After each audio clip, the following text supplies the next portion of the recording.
both of those books, the Kennedy and Cuba book, and they repurchased the rights for the JFK Vietnam beat. It's Hill and Lang American History book together as a set.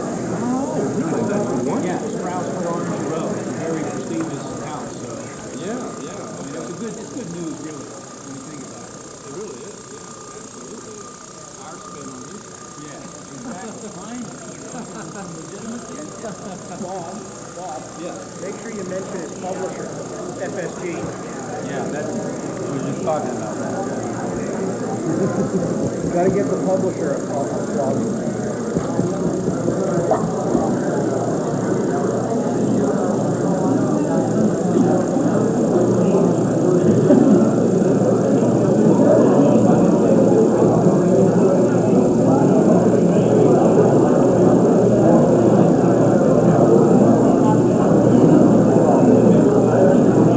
So it will be reissued in hardback, JFK? No, in trade paper.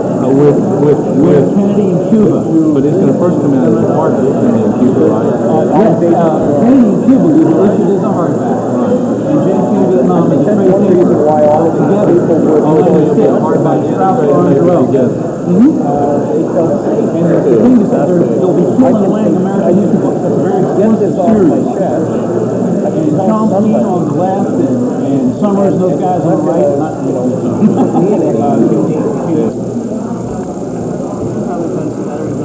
Oh, okay. I just put it. Oh, okay. Yeah, once you do it. Good morning again. We are going to resume this panel with Mr. John Newman. John is an assistant professor of history at the University of Maryland.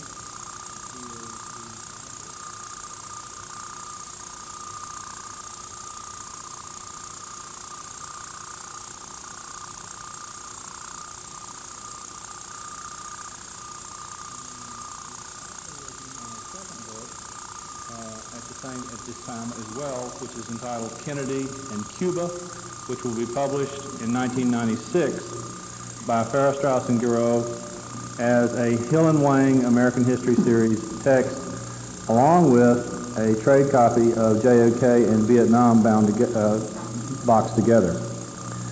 Welcome, Mr. John Newman.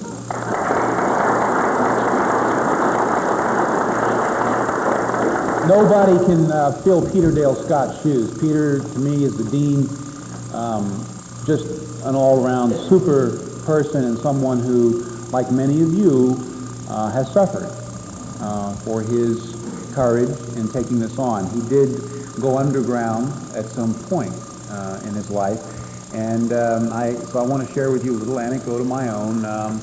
I called him up one day. I was still a major in the Army. I was at Fort Leavenworth, Kansas, going through the Command and General Staff College, which is sort of a finishing school for lieutenant colonels and colonels, and was at that point streaming towards the end of my manuscript in JFK Vietnam. I called him up and I said,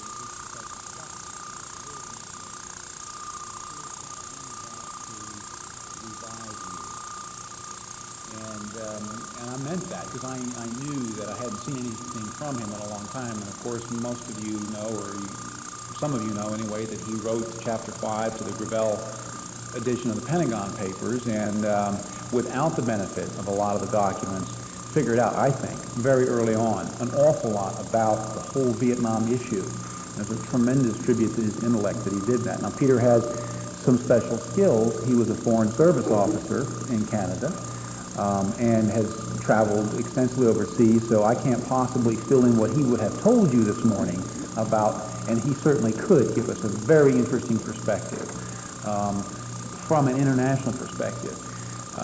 So it's too bad Peter isn't here, and I'm sure he would like to apologize for not being here, but we can look forward to more from Peter. Let me just finish that anecdote by saying that recently he's been in my basement with my documents 3 or 4 times. He's been helping me, and he said, I just want to help you, John. I'm not going to ever want to go meet you again. And happily, that's not true. Once Peter was revived and up and running again, he is again bitten and writing some very fine material. And I would expect to see that, maybe go to press next year sometime. So You haven't heard the last from Peter Dale Scott by any means on this subject. I would like to thank my colleagues, Al, Frank, and Ian, for some very interesting perspectives. More interesting than you might think as Americans to hear what what it seemed like, what it felt like to people in other countries. I'm not exactly out of school here. Although I was born in Dayton, Ohio, when I was 7, I moved to England, and was born and bred in the Bellswell Wars. It caught me through and through, mate. And actually played soccer on the Holland Park private, which is for us public school, and spent some time in Switzerland, and most of my military career has been in East Asia, so I have spent a great deal of my time overseas and listened to the views of people from other countries about the assassination. I would sum it up this way. They have always felt the American people were a bit naive about this, that we were immature politically. And there is a lot to that, but I think they're wrong about this particular issue. And it's not because they should have known or shouldn't have known. It really has to do with the media, with the national media. And I think most people, like Frank, I think Frank's reaction is very interesting to come to a place like this and to see how serious, how many people, and how we really feel about this. But the public opinion polls tell the story, and the American people haven't been fooled, really, about this. So on this particular instance, there's less naivete than our foreign colleagues might actually think. So you actually get up close with Americans on this issue. Now, I must say, I'm not trying to defend Americans in particular for naivety. I think we probably are in many ways. But this is an issue where the American people are surprisingly resilient. I happen to have been 13 years old at the time. My parents were at the Rib Room in the Carlton Hotel. It was a Saturday, as you know. In England, it was dark, and I was sick. I didn't get to go, and there was a prime rib was the specialty there, and I liked prime rib. Well, I couldn't go get my prime rib because I was sick, and I was in my bathroom watching Wide World of Sport. I could be Wide World of Sport.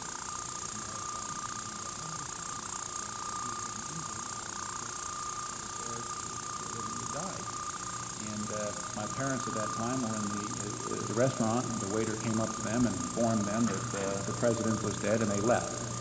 And that's and they came home, and that's my remembrance. I was in England at the time, actually, when it happened.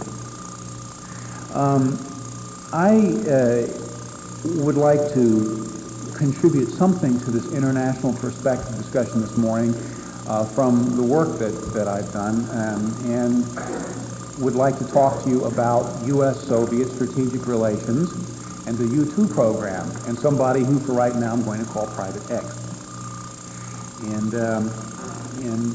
hopefully this will contribute to a broader discussion and understanding of the international ramifications of the case. Now, this particular international piece or perspective I want to give you isn't at the assassination or after the assassination, obviously, what we've been talking about so far, but is before. In other words, what was the international situation before the assassination? Who was Lee Harvey Oswald? Was he married to this? And it turns out it's quite interesting. If you go back to those years, they were very, very different years.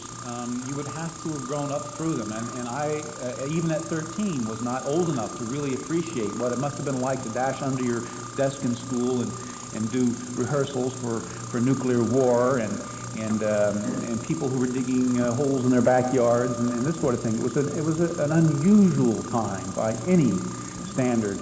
And I mean, the American-Chinese bloodletting in Korea was still fresh in everybody's minds. In 1957, when Oswald went into the Marines, the country was still in the grips of the paranoid years, the very paranoid years of the Cold War and McCarthyism. The Soviet Union had just finished its bloody invasion of Hungary in 1956. The United States and the USSR were on the threshold of what I would call the second great technological chapter in the arms race, which was ballistic missiles. The bomb itself, of course, that threshold had been crossed in 1945 and between 1945 and 1950. Well, at this point, 1957, 58, 59, the competition is on delivery systems. Up to this point, we're talking about SAC bombers. Well, it takes quite a bit of time, especially if you don't have them in the air. Even if you have them in the air, you've got to go over the pole or fly through air defense. You put one of these things, one of these nuclear warheads on top of a ballistic missile, and it goes over there in 20 minutes. And so the whole nature of the strategic balance of power was being transformed by this deadly new technology, this capability to place something on the other side of the planet instantly. A capability, I would add, which also allowed us to put satellites in space and take a look, see around on the ground. So the technology we're talking about here really has two functions. Number one, to kill the enemy, and number two, to monitor what the enemy is doing. So it's a particularly interesting technology that we're talking about here in the ballistic missile.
And intelligence rate. See, to launch a missile, an ICBM requires a rather great distance. Now, Russia has great distances, as you know. Understanding and monitoring a program like that, a ballistic missile program, requires more than human sources, human beings ferreting out stuff, and even radar emissions.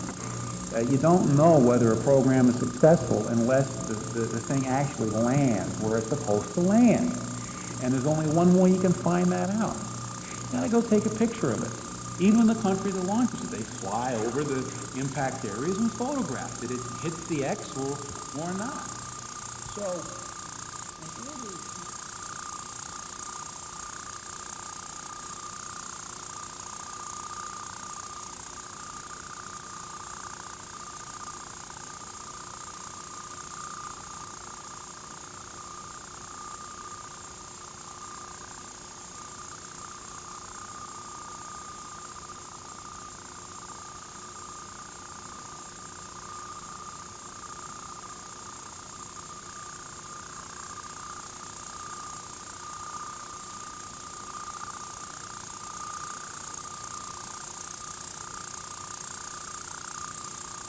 the second echelon of administrative personnel departed for March, and the main detachment with two U-2 aircraft and equipment began deployment on 15 March 1957, and Detachment C was operational by the week of April 8, 1957. That's out of the new files, by the way. That's brand new information, and I'll tell you how new, 1994, in the January 1994 release.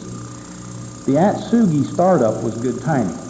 For the Soviet ballistic missile program was just getting into full swing, and the first American intelligence report on a successful Soviet test launch of an ICBM lands on Eisenhower's desk in late August of 1957. The news looked grim, and the U-2 coverage continued to show hard evidence of a Soviet lead in the ballistic missile development program.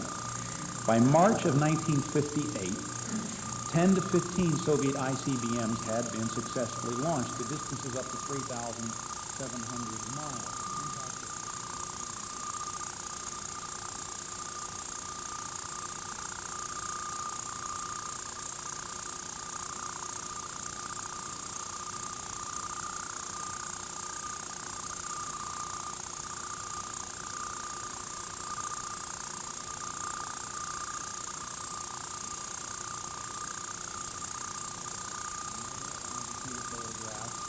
Nothing was put into reports that would betray the existence of this super, high techno weapon, if you want. It flew above known radar altitudes, I should say, and was certainly out of the range of Soviet air defenses at the time.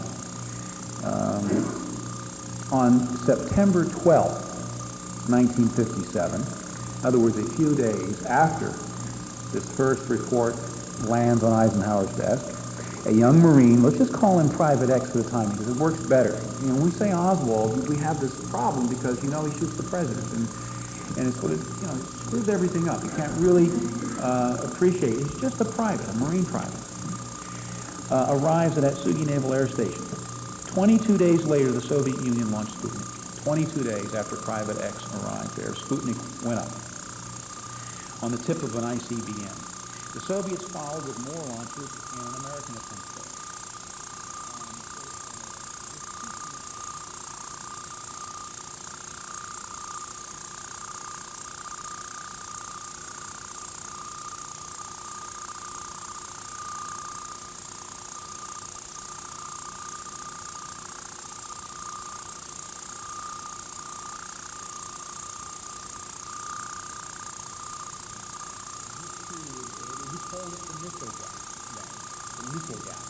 We don't call it the missile gap anymore, we call it the missile bluff.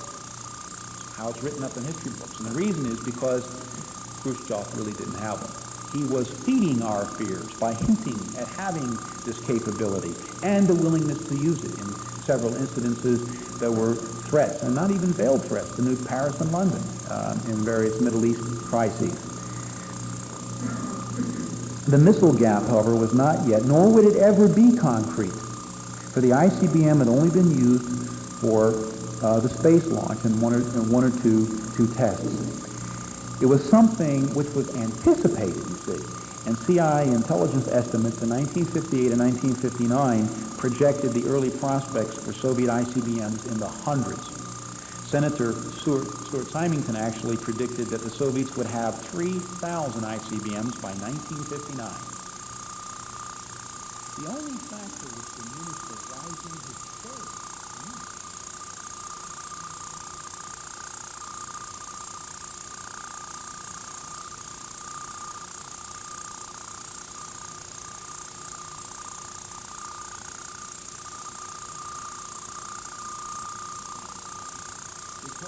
then how it was in 1957 and 1958. He said, quote, when the Soviets started testing their missiles, they chose launching sites in the most remote and unapproachable wastelands, unquote.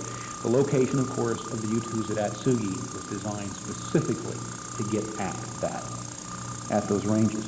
Still, the limits to the number of possible U-2 flights rendered total coverage of all of the Soviet Union impossible, and the U-2 program was therefore insufficient to resolve the argument over the nature of the Soviet strategic threat. Ultimately, difficulties developed in the Soviet test program, difficulties which led to an interruption of their missile testing program between April 1958 and March of 1959. The resulting negative intelligence provided by U-2 coverage vitiated against the doomsday predictions of the Soviet ICBM deployments and allowed President Eisenhower to privately discount the arguments of the missile gappers. Publicly, however, Eisenhower faced journalists like the Alsop brothers, who wrote articles under such imaginative titles as After Ike the Deluge and Our Gamble with Destiny. Ike is beset right-wing attack because he wasn't launching the school bore into the seed program. Actually, he had sped up our program. To counter Khrushchev's bullying tactics, then Secretary of State John Foster Dulles proposed to make the U-2 program public.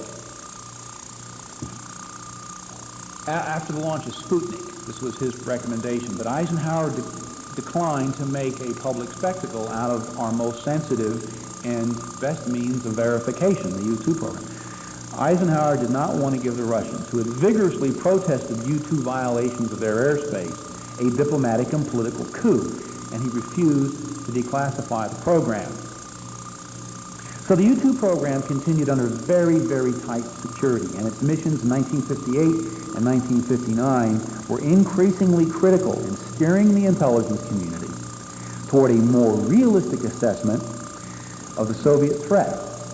Based on U-2 coverage, U.S. intelligence had concluded that the expected Soviet ICBM deployments would take place in late 1959 instead of early 1959, and by 1960, a CIA-sponsored national intelligence estimate predicted that the Soviet Union would deploy 35 ICBMs by mid-1960, and 140 to 200 by 1961. Actually, in the end, they had only deployed 4 by 1961. Far cry from the thousands that Senator Symington had been predicting. The critical intelligence provided by the U-2 program impacted, therefore, on the U.S. strategic calculus in the major crises, all the major crises, 1957 to 1959. U.S. behavior changed from constrained, and we feared Sputnik and the successful part of their program. It changed from constrained to emboldened, notwithstanding the highly publicized missile gap myth, as the truth about the Soviet missile program's failures and interruptions began to gradually emerge at the top secret and actually above top secret level. During the initial period of Soviet successes, American strategy was restrained. An American-backed Turkish invasion using 50,000 ground forces of Syria to topple pro-Soviet leadership there was preempted by Sputnik, and the American invasion force poised to invade Indonesia in December of 1957 was never sent in. As fate would have it, our Marine Private X, who had been at Insugi just at the point before and after Sputnik, became entangled in the Indonesian mess himself. From November 20th, 1957 through March 6, 1958, his unit, Max 1, joined other Marine units from maneuvers codenamed Operation Strongback in the South China Sea and the Philippines. Private X left for the Philippines on 20 November 1957 and returned to Atsugi in March of 1958. And this deployment was, in fact, part of the plans to intervene in the Indonesian crisis. Like the planned Turkish action in Iraq, it didn't happen. Private X's unit found another mission and landed in the Philippines at Kubi Point just before January 1st, 1958. They set up their little radar bubble at Kubi Point Air Base next to a special hangar that they recognized all too well. Inside that hangar was a U-2. From this location, Private X often tracked the U-2s as they approached communist China.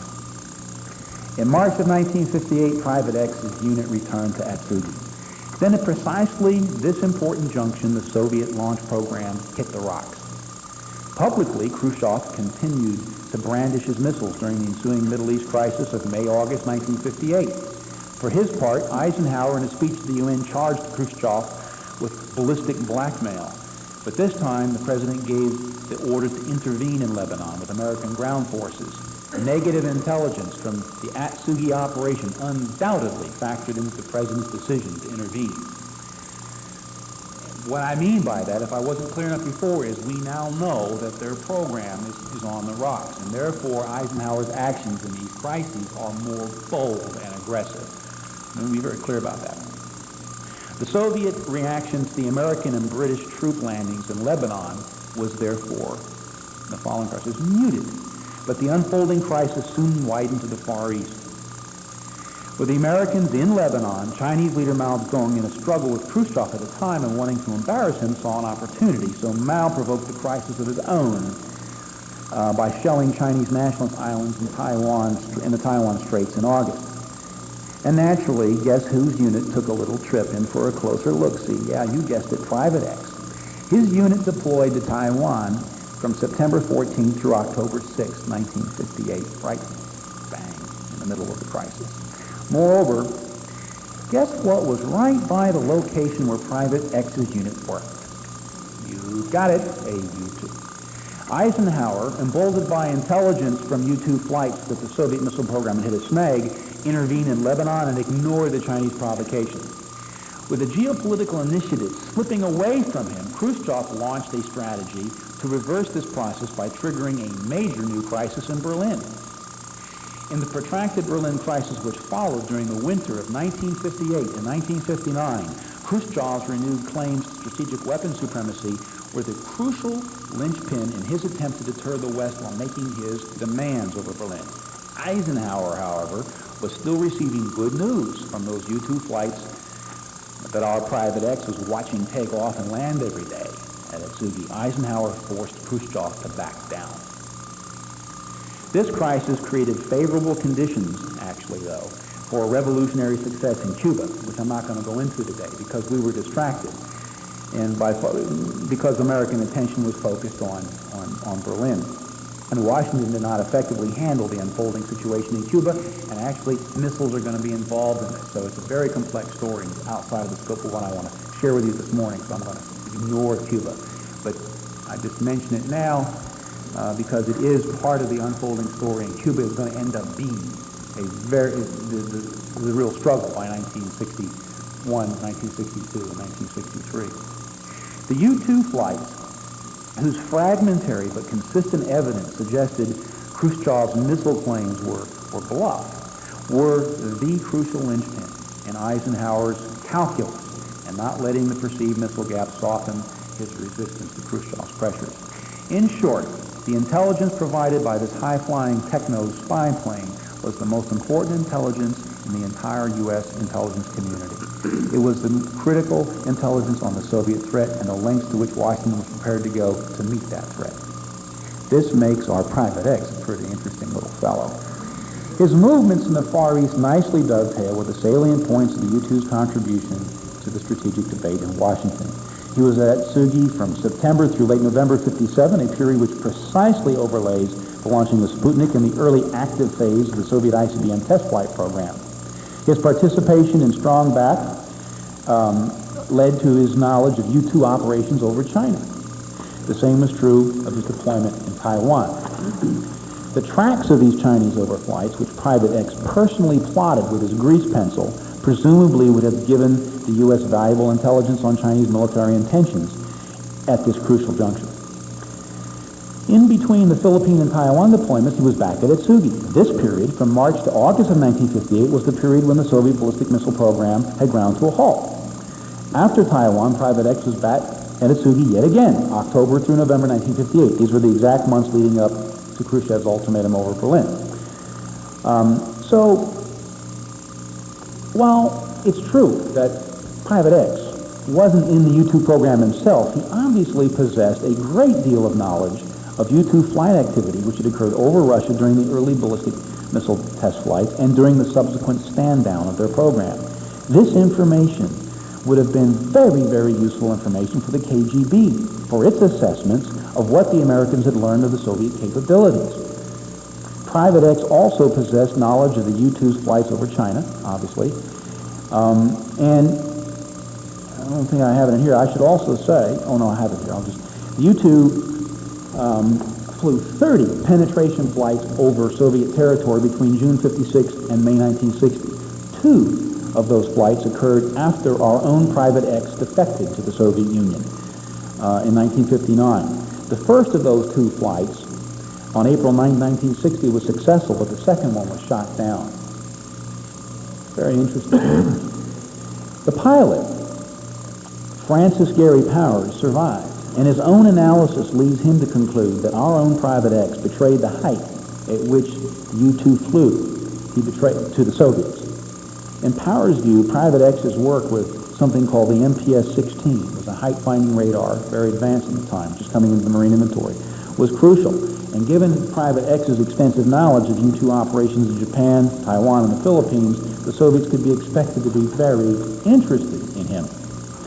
Therefore, any files after his defection to the Soviet Union should have been very, very carefully examined and stored. This is just a troubling point.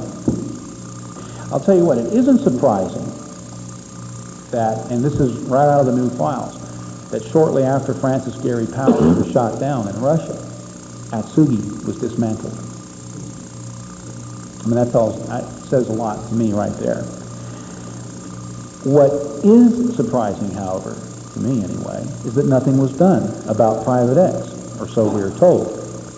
And the CIA felt that no 201, which is a standard counterintelligence type dossier, was necessary on him. Nobody mentioned his U-2 knowledge at the time of his defection to Moscow. Now, isn't that interesting? How is this possible? This is the heyday of the Cold War. And a Marine, you've seen the advertisements, who has seen little but U-2's defects in the enemy capital, while announcing to the American embassy, stunned American embassy personnel there, that he intends to give up radar secrets and something of special interest? Someone needs to be very upset by this man. But as fate would have it, our Private X was a very special man indeed. He turns up 4 years later in the parade route here in Dallas, Texas. Whether we look at Oswald as a lone nut or a fall guy in the assassination of John Kennedy, we now know that he knew a hell of a lot about the most sensitive program on the planet. And I give you this vignette this morning not to give you any answers in the case, but to, I guess, to make the point that you can connect this story to the larger geostrategic game that was going on. And Oswald was definitely involved in this because of his knowledge. And I'll have more to say on that on Monday night. I'd like to close with it on a light note myself, my own joke, and I told this at COPA. It's actually true. But I'll tell it here. One morning I woke up and my wife told me that I had done something funny the evening before, and I said, well, what's that? She said, well, you reached over and touched a certain part of my anatomy and squeezed it, and said to me, nice file, nice file. Thank you very much.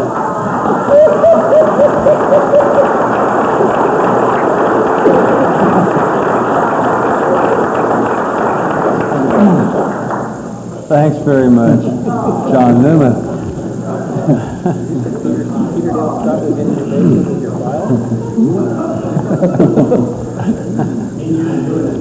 Yeah. Too many files. Well, there are more to come. Okay, we will take questions from the audience, and the way we're going to do it is pretty much the standard procedure. There's a microphone set up right over here. If you will come to the microphone, ask your question of whichever panelist you wish or to the panel in general. And then as soon as you've asked your question, if you'll just return to your seat so that the next person can then ask their question when the panelist is finished. That way we can get in as many as possible in the next 44 minutes. Yes, Jack. I would like to address this to Mr. Navis. I spoke to him a moment ago, but I want to repeat it so that everyone can hear his answer. He dropped a bombshell on us with his statement that he had a letter from Lee Bowers that said a policeman fired a rifle from behind the fence on the grassy knoll. And I told Al that this needs to be widely publicized or published. And I would like to ask you again to tell the audience what you intend to do with this letter. Well, I have all of my original correspondence with all of the people with whom I exchanged letters from 1965 through 1973. I have copies of the letters that I would send to them, and then of course I have the originals which they would send to me. I was speaking with John Thunheim, who is the chair of the John F. Kennedy Assassination Records Review Board, and also David Marwell, their executive director. And I asked them if they would accept my files and put it in the National Archives. They said yes. So that's where they're going to go. I have about 45 file boxes in my garage, which they're not in perfect order, but at least they're all in the correct file folders. They're not necessarily in chronological order, but the Lee Bowers file at least has all of the correspondence. I don't think I'm going to go through it and put it in chronological order. I think that they're getting $2.1 million from the federal government. They might be able to find someone to put it in chronological order. But all of that stuff is going to go into the National Archives. My name is Hal Verba. I'm from San Francisco. I have a comment to make to Al Navis and a question, and then also a comment for John Newman and a question. Al, you refreshed my memory on an event that you were talking about, Farewell America. I've never discussed this with you, and I've never publicly stated this, but in 1967 and 1968, I got a call from Ramparts magazine, which had done a series of articles on the assassination. And Bill Turner said he had an important and sensitive document that he wished to have delivered to L.A., and I flew down to L.A. and delivered it. He said, please do not read this, and I, of course, followed his instructions. I did not know what that document was, but I found out later after I asked Bill, what was it I delivered down there? He says, oh, this is the manuscript for Farewell America. I don't know if you know this, but the question I want to ask you regarding this is, I then later learned that Herb Lamar had delivered to the garrison staff through one of somebody who had been attached either to garrison staff or who lived in the LA area, that Herb Lamar had delivered a highly generational copy, good quality copy of the Zapruder film. And I want to know if you had any comment on that. And then my question and comment to John Newman, you can answer this. John, I don't know if you're aware of this, and I have mentioned part of what I'm about to say publicly before in previous forums, but what I'm going to say now has new information that I've subsequently discovered on my own. In prior forums, I've mentioned that when Oswald was stationed at Atsugi, he was involved in a very highly sensitive operation that perhaps is even higher than the YouTube program called MITO. I don't know if you've ever heard of this, John. We'll get into that in my comment. I subsequently asked a researcher to get a FOIA request to see if he could find out if there was a MITO.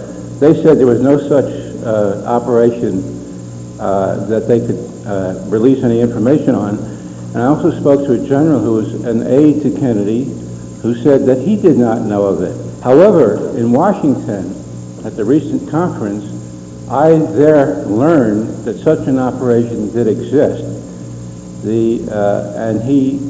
I had my own view as to what the initials stood for, and this individual confirmed, yes, that's exactly what those initials stood for, except for one change in one of the initials.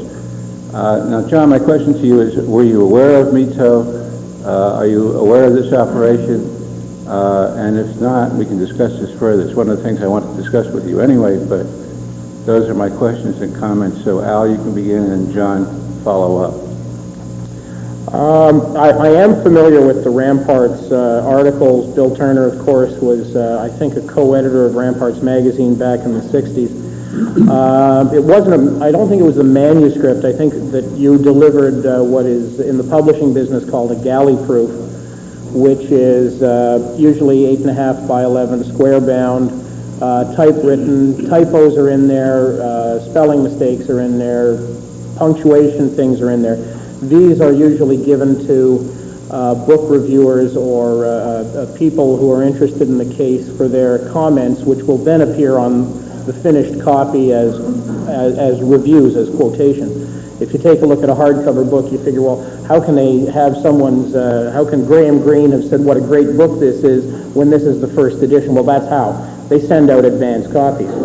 As far as Hervé Lamar sending a copy of the Zapruder film to Jim Garrison, I can't confirm or deny it. I never had any correspondence with Hervé Lamar. I had heard about it, but only through other channels.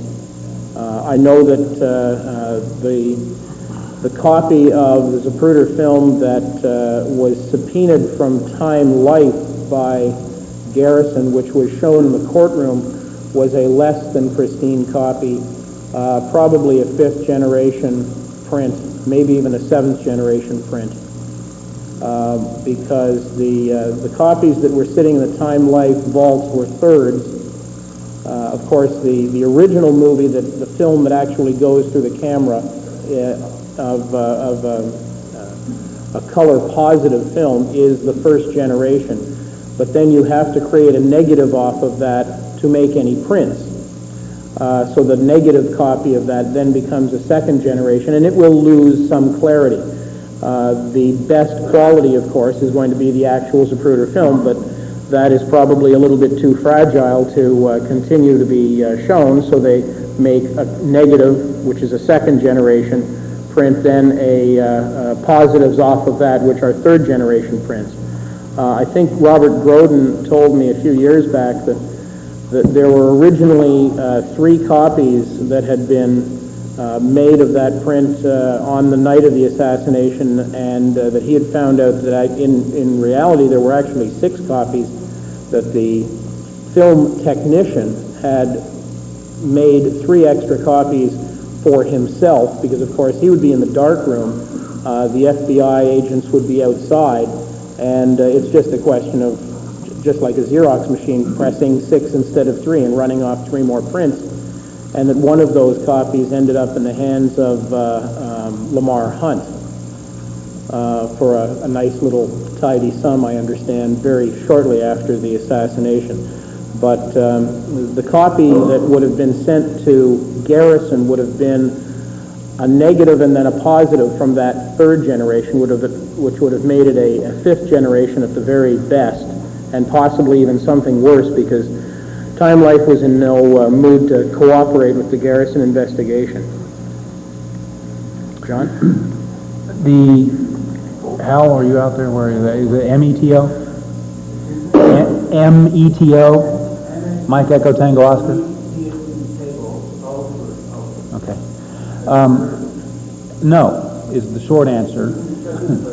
But I will say that I do have a lot of documents about the JKTO. And I don't know what that means either. I have some guesses about that. And I do know that there's a CIA operation outside of the U-2 at Atsugi. And it may be called JTAC, JTEC, and it's handled political actions, probably for the whole theater. I think JKTO is Japan Korea Theater of Operations. That's just a guess. Yeah.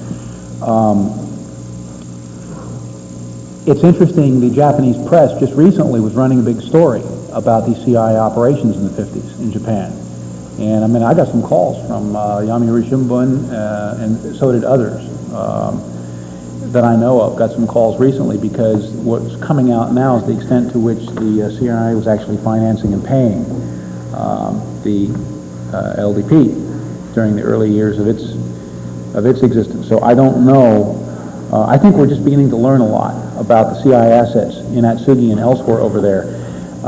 For me to get into this in this book that's coming out, as I'm really up against the wall, I would have to have a documentary trail to include it. So I'm interested in talking to you later about it. You said at one point that General by interview with Nate Kennedy happened to have been in Atsugi. He was with the CIA. He did not know about it. Well, it could be that he just has maybe the letters wrong. We'll talk later. This is too haphazard. Sorry. Okay. Yes, sir. May I ask John 2 questions? First, is it your opinion that the U-2 was shot down or sabotaged with explosives? Well, I don't have an opinion on that. Well, let me answer your question this way. There's a book by Michael Beschloss about this, maybe just about the U-2. In any event, in the back of this book, and I don't believe it's the Kennedy-Khrushchev years, but anyway, Michael Beschloss is an historian. And in the back of one of his books is a transcript of Eisenhower and John McCone, who was the CIA director after Allen Dulles was fired. And Eisenhower was engaged in writing his memoirs, Waging Peace, at the time. And he was dealing with the U-2 problem. And he was very angry at having, Eisenhower lied publicly. I don't know whether you know that. He denied that we had anything to do with that U-2 when it went down. And he had been assured that Powers the plane would have blown up and Powers would have committed suicide and so on. So he was told, don't worry, there'll be no evidence. And so he lied, and he got caught. And he was very upset about that. And there's this long discussion in the transcript which relates to your question about whether the thing was blown up and how it was blown up. And one possibility may have been that they shot a lot of missiles and exploded them in the vicinity, and they got it that way. But I don't think anyone really knows definitively the answer, so that's as much as I can tell you about that. Oh, the book is Mayday by Beschloss? Yeah. Thank you very much. It has an interesting transcript in the back of it. How about your thoughts on whether Oswald's mission was to leak just enough information to have it brought down to forestall détente, or whether he was sincerely co-opted and had really... See, that's a tremendous leap. Did everyone hear the question? Was Oswald there to leak information about the U-2? And, I don't have an opinion on that because the evidence is too fragmentary. Certainly, it's consistent. One can argue that case. I could argue that case. You just phrased the question. I think what I'm going to end up arguing in my book is that his whole file in this period, he looks like a spy. He walks like a spy. He talks like a spy. He probably was, at least in his own mind. The files are incomplete. There's a lot of things still classified. Was it the U-2? If he was it the U-2 mission? Francis Gary Powers thinks so. I'll tell you somebody else who's commented on this publicly is Richard Snyder, the American consul, and he thought that what Oswald meant when he said, I'm going to give up radar secrets and something of special interest, was the U-2. He's guessing. So, in accordance with my comments last night, I don't want to guess. It would make sense that it was his mission, except that they did change their codes at Atsugi afterwards. Yeah, and a lot more. Now, this is for naval air. This is not the U-2. This is for, he compromised call signs and frequencies and so on. So, yes, our entire operations were affected by that. Thanks. Sure.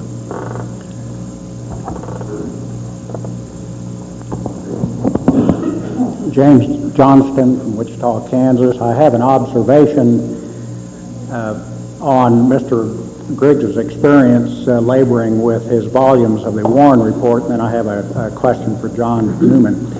I don't know how many people in the audience know. I did not know until several years ago when I began my research that there are copies of the Warren Commission reports, all 26 appendices and the report, in every university which is denominated a United States government depository. I was amazed to find out that Wichita State University is a United States government depository, and all of the Warren appendices and report is on file in our university library in Wichita, Kansas, which is a city of about 280,000 people. So I would suggest that some of the researchers out there may want to check out to see if your little local university is a United States government depository, because if it is, the Warren Report and its appendices are probably there. Interesting. My question to John Newman is this. Are you familiar with the article co-authored by John Galbraith that appeared in the American Prospect magazine for this fall, having to do with President Kennedy's reaction to the military and the CIA intelligence reports when national intelligence estimates were being presented to him for the first time in 1961. These, as I understand it, these intelligence estimates had been annually given to President Eisenhower and were centered, of course, on the missile gap and the missile relationship between the Soviet Union and the United States.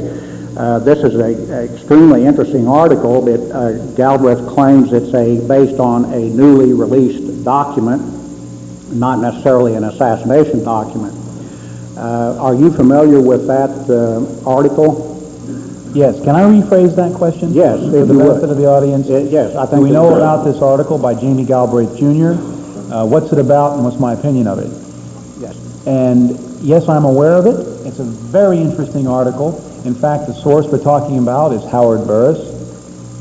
For those of you who read my JFK in Vietnam, you know Howard figures very prominently in that. He was LBJ's military aide. And what we're talking about here is another Burris memo. A lot of it's been blacked out.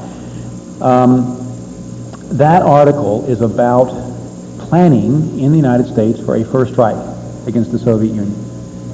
And it is an extraordinary article. It was something called the Net Evaluation Group, and we're learning about it for the first time from new documents at the LBJ Library up here in Austin. That's where the information's coming from, the LBJ Library. If you're interested here, check out something we call this the Vice Presidential Security File. And a lot of people overlook this. There is a Vice Presidential file that has information on a number of issues. I got a lot of my stuff out of the LBJ Library up here, out of that very archive. In any event, this article by Jamie Galbraith Jr., son of the John Galbraith Sr., very famous U.S. official during the Kennedy administration, before and after, actually, wrote an article about this document and other research he did, along with Heather Purcell, who's right up here at UT. And they advanced the argument that we were very seriously considering a first strike against the Soviet Union. And actually, I like your question because it fits in exactly with what I was talking about earlier, only it's where the story goes after the part that I told you here today. Eisenhower did, in fact, speed up the United States ballistic missile program as a result of all those events and the fears I described, the missile bluff and the gap and so on.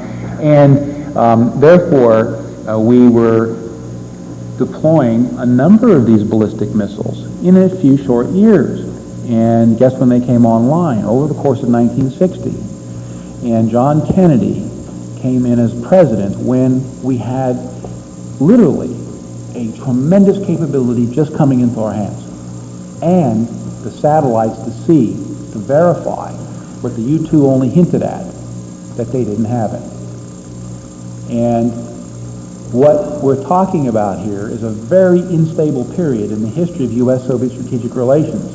There are only two periods like this. One is right here in the John Kennedy years, and the other period is in the Reagan years, or let's just say, instead of Reagan, let's say the end of the 70s and the early 80s. And in both instances, one side had a significant advantage over the other side in strategic programs. In the case we're talking about, and the question that you've asked about in Galbraith's article, what we're talking about is a period where the United States had the advantage, a very huge advantage. And I analyze the entire panoply of foreign policy issues here. That would be Laos, Vietnam, Cuba, Berlin, where the United States is very aggressive with the Russians, wants to roll them back everywhere. And in fact, there were advocates of a first strike while we had the opportunity. One of the people who advocated this is Curtis LeMay. And if you're interested in just how serious he was about that, read I forget which chapter it is in JFK in Vietnam. It's in the beginning of the book, which deals with the Laos crisis and how, even though LeMay didn't think the Chinese would come in, he wanted to nuke them anyway and bring them in. And yeah, it is a bit funny. I mean, it's a bit surrealistic to think about it, that people were serious about this. But the article that you've mentioned is the first time that this has been written up, actually, and it's a respected journal. It's very, very interesting. And I knew about it. I know Jamie, and I knew about this document, and it's very integral to what I'll be doing with Kennedy and Cuba. I'm sorry it took so long to answer that question, but it's an important one, I think. May I make one other observation on that article? It is interesting to ponder that the national intelligence estimates indicated that the most favorable time, i.e. the greatest gap in favor of the United States to make a preemptive strike would have been in the fall of 1963. Thank you. I just want to interject something here about the Warren Report versus the 26 volumes of exhibits and testimonies. As you probably are aware, it's very easy to get a copy of the Warren Report in its original blue cloth binding. There were about 2.5 million copies published by the United States Government Printing Office.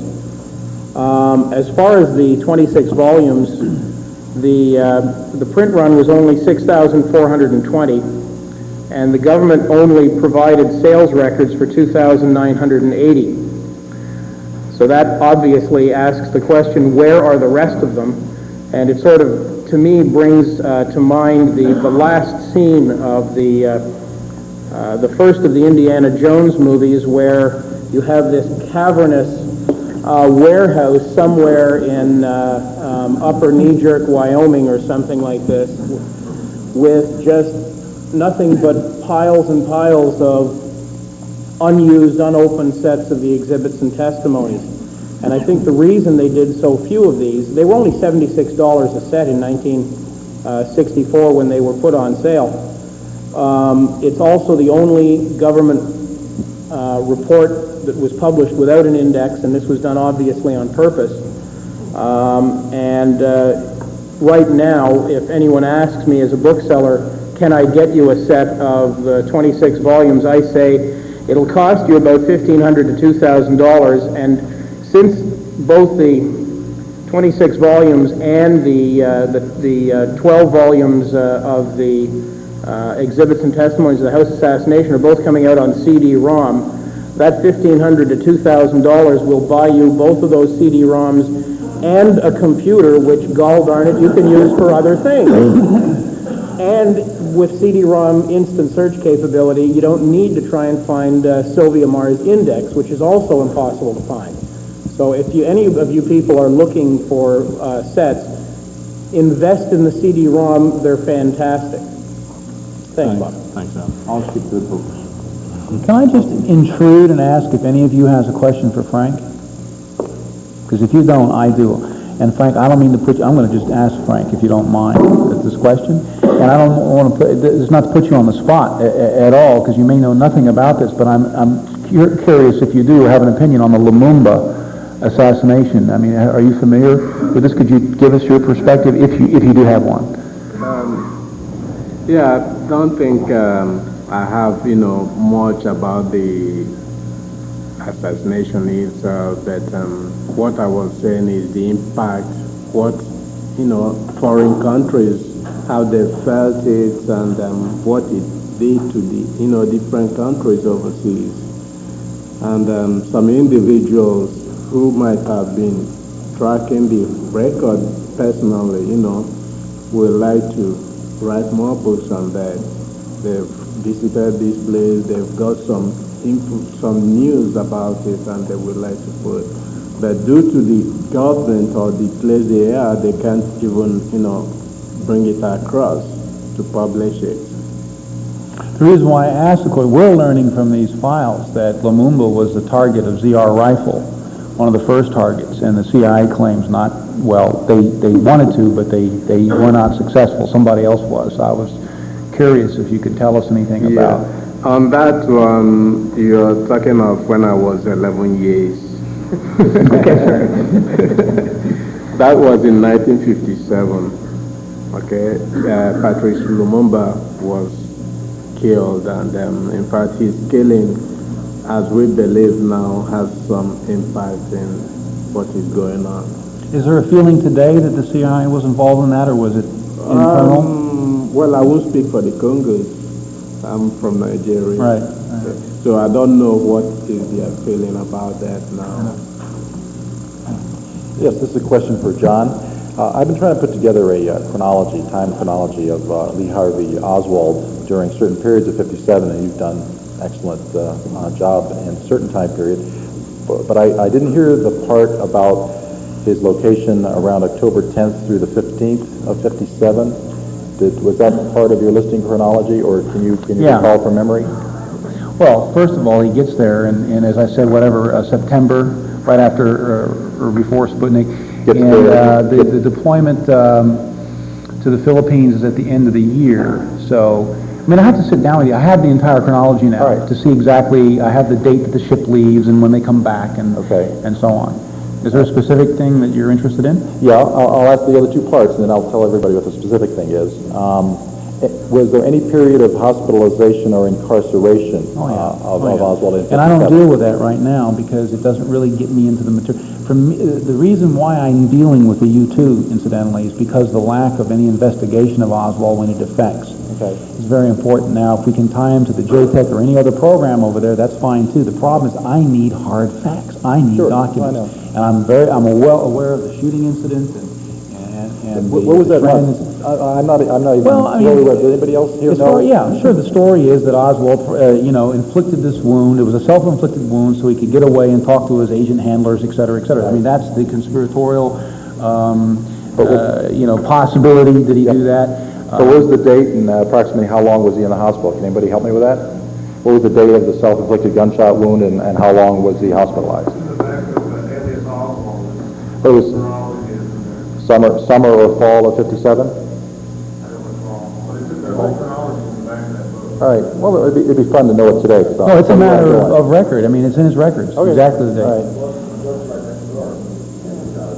right. I'm sorry? Okay. And third question is the meeting in Taiwan of the Asian People's Anti-Communist League. I had that as November of 57. Maybe Dick Russell can tell us if he's still here. I think just disappeared. Does anybody know that date? And I'll tell you why all three may be linked. Nobody. All right. Basically, the reason I'm interested in those dates is that two very close associates and friends of Spaz T. Riken met their unfortunate and untimely demise in I think, dates of mysterious disappearances where Oswald's whereabouts are not very well known. One was October the 15th of 1959. Professor Stefan Bandera died in West Germany at the hands of the Minsk assassin Bogdan Stashinsky. And now I'm focusing on the first death of a friend of Spaz T. Riken's on October the 12th of 57, also at the hands of Bogdan Stashinsky. And where I'm trying to go with this is that the period of hospitalization and incarceration could also have been a period of indoctrination or programmed assassin, indoctrination for Oswald. And literally, as silly as this may sound, the meeting of the Taiwanese Asian People's Anti-Communist meeting has been suggested to me by a source who should know that literally one of the items on the docket was a Manchurian candidate type of demonstration and discussion, also in 1157. So it may go there. Do you think there's any possibility of linking those three events together? Without documents, I would never do a thing like that. Okay. It's interesting, as all the details of Oswald's past are interesting. Okay, but obviously everybody would prefer the documentation. So. Well, yeah, or the source. I'd need to know who they are. We'd want to talk to them. I mean, there's. I just can't tell you how important it is to have a conservative methodology. I understand. And not to guess or not to advance a theory without enough substance. So let's just say you're in the research stage at this point with this material and accumulating data, and then see how it works out. You have to sort out, I would sort out what is anecdotal and what is documentary. at least for the time being. Sure. This is sort of a natural follow-up to that. My question is for Dr. or Major Newman. I agree with what you've told us about Oswald's relationship to the U2, but as you know, Gerald Posner has questioned whether there's any hard evidence of Oswald having had any real knowledge of the U2 other than the after-the-fact stories told by Lieutenant Donovan and specifically at QB Point. My question is, do you have any documentable evidence of his having watched radar blips or whatever at QB Point or anything else connected to the U2? Sure, I was reading from the Detachment C history. Of course, they don't mention Oswald's name because the Marines were not in Detachment C, but we now have hard facts. We know where those U-2s were, and it's interesting to look at what the CIA has released. So we know that physically he is there. We know where his barracks were. It was on the runway, right? Not on, but next to the runway.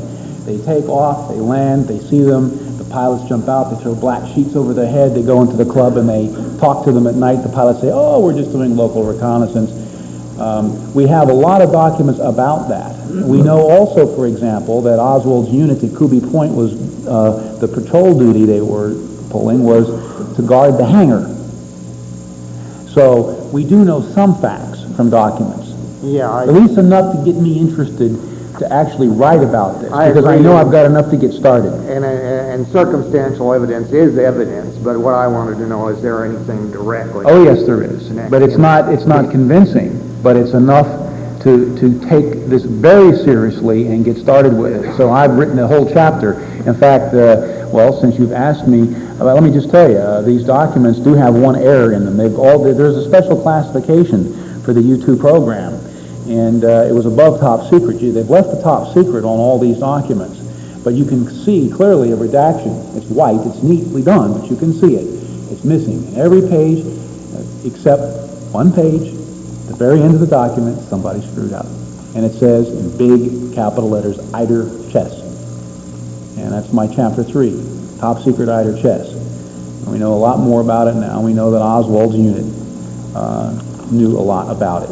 They talked to those pilots, they tracked those planes. In fact, it's interesting that at that time, planes were not thought to be able to go above 60,000 feet or so, approximately.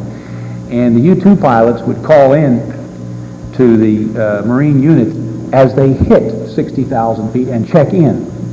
And then as they were leaving at 80 and 100,000 feet, say sayonara, just to impress, wow, the Marines in their little radar bubble down there.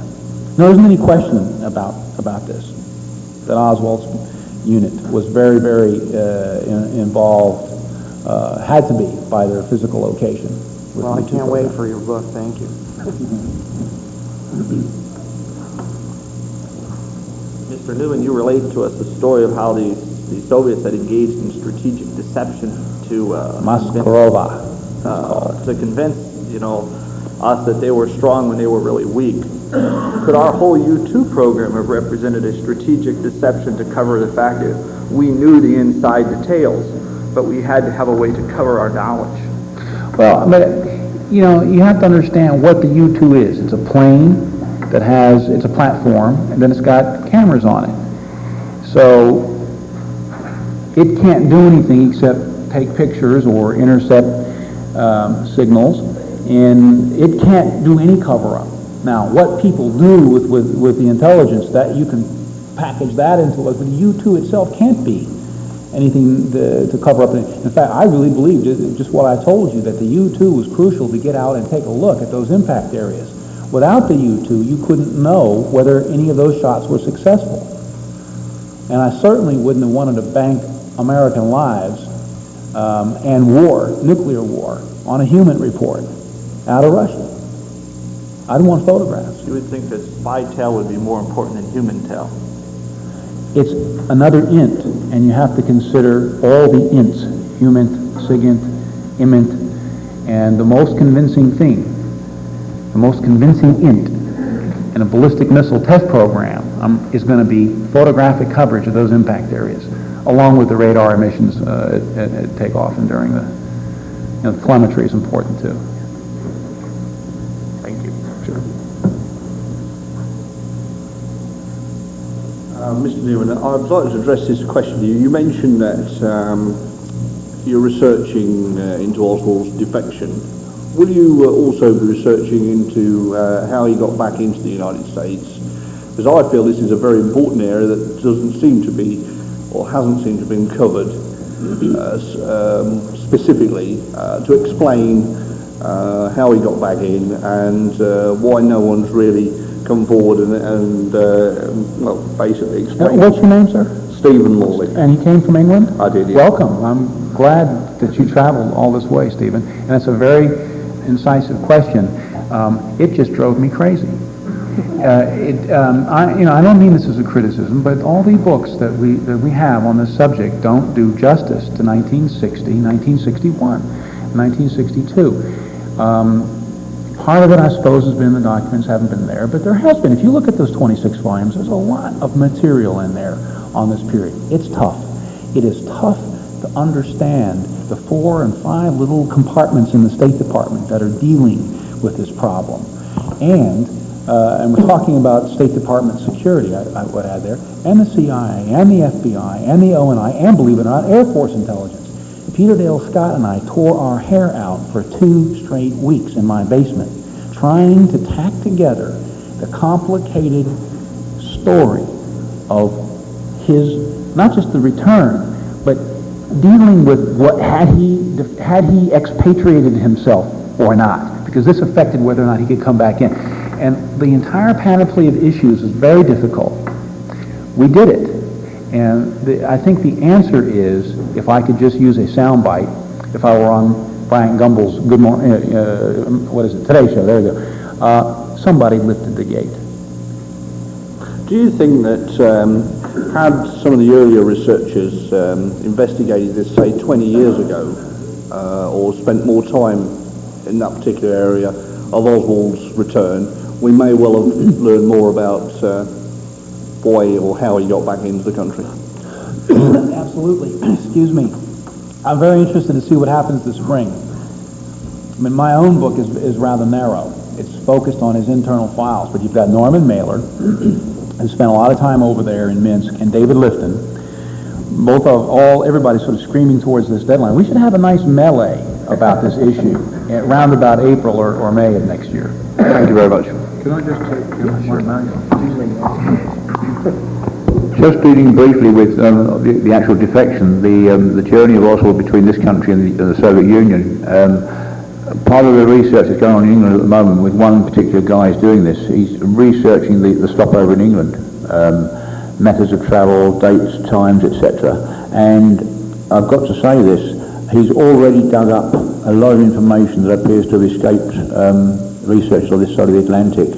He's also established that a lot of the so-called facts published about this period on this side of the Atlantic are in error. He's been in touch with the hotel in Finland, he's been in touch with the airlines, he's getting timetables and trying to speak to fellow passengers. Hopefully this will be developed over the next few months and hopefully will be edited, written up and published probably in the 4th decade. So Stephen, there may be something here for you. Just keep watching 4th decade next year. Thank you. Is there somebody in the audience here who told me the story about Marina's latest comment on the Helsinki trip? Oh, that's too bad. It's very interesting. Apparently, she claims Oswald said now he took a hop. A military hop. Do you know this? I know a little bit about this. I think she says it was a military hop. This is based mainly on the fact that he was wearing what appears to have been some sort of military uniform. And he wouldn't have got on a military plane without this. We know that he had a certain pass, ID card, that would not have been available to a bona fide civilian. This would indicate some sort of intelligence connection. And Marina has now stated that she recalls, I think it was some sort of raincoat that he wore, which was a military issue thing, and he obviously wouldn't have got on a military flight without this. This slightly goes against what my colleague in England is working on. These are directly opposite views, but it's certainly a valid point. And Marina, I don't know why Marina's not come up with this before, but she's been talking about this for the last few months. We'll wait and see. Okay, this will be our last question. Yes, sir. This is directed to Mr. Newman here. It's a pleasure. Just some comments and thoughts, maybe. I'm aware of the 56, late 56 of the first strike. I read it somewhere. But during the Cuban situation, where the missiles were deployed, my understanding, and of course, at that time I was old enough to fight, and would have, because I can remember the ships coming to the quarantine line, and we were listening to it, and were very angry. You were in the Navy at the time? No, I was just a civilian, and just barely old enough to get into the military. And I know that the fellows that I was with, a number of them are no longer with us as a result of NOM. The point I want to make is John Kennedy was aware that there were missiles or equipment coming into Cuba long before October of '62. The answer to that is yes. Why did he allow that, in your opinion? Did he allow what? This to go on until he was forced in October of '62 to deal with it. All right, let's rephrase the question for clarity here. The question on the floor right now is, was there awareness prior to the summer of 1962 of those Soviet missiles in Cuba? And the answer is yes. And if that's true, what is this story then of Kennedy being surprised, the American public being surprised by these photographs of these missiles? And the answer I would give you is that it's part of a political struggle. And that article that somebody mentioned or asked about earlier, I think is very much a part of this story. And I think that what we're going to find, and this is early on for me, but if I were to answer you now how this looks or may look in the chapters that are going to be covering that period, it looks to me like this was a pressure tactic to provoke a confrontation. I'm very concerned that some people may have even wished it to escalate. If I could just, in closing, because it is time to finish up, say that we have learned something about, not exactly the question you posed, earlier knowledge of the missiles, but that's coming out, not just what I'm going to do. I know a very fine doctoral dissertation that has examined this and will argue, I think, persuasively of earlier knowledge. But something that has fallen out of the American, Cuban, Russian retrospective discussions on the Cuban Missile Crisis is very extraordinary. And the Americans didn't know this at the time and were shocked. McNamara was one of the people, and Schlesinger was another one of the people representing America in these discussions. The Americans were absolutely shocked to find out that the Soviet commander in Cuba had authorization to fire those missiles if the United States attacked by air or land. And it's interesting in retrospect now to know that Kennedy was given all these options, all of which included an American attack, except for the one he picked, which is to set up that blockade. And had any other option been chosen, this city might have been incinerated. There's no doubt. The last and final question is the statements that were made that not all the missiles were ever removed from Cuba. And that was the last one I wanted to say. Yeah, I don't know what the state of the evidence is on that. I know there's a lot of controversy about that. It's part of our story, as a matter of fact. How many people have heard of the so-called bio-poly mission? A number of you. Hinkle and Turner wrote about it. It's in a lot of books.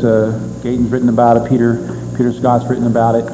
These new files that we're looking at now have the CIA report, the wrap-up of the bio-poly mission. It wasn't the actual name of it was Operation Tilt, and apparently to exfiltrate 4, not 2.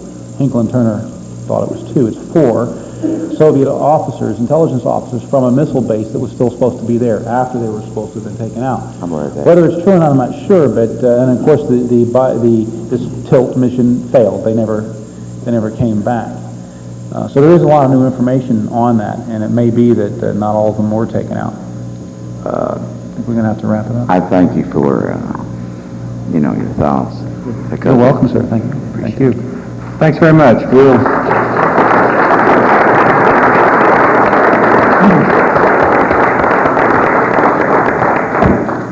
We'll see you at 2 o'clock.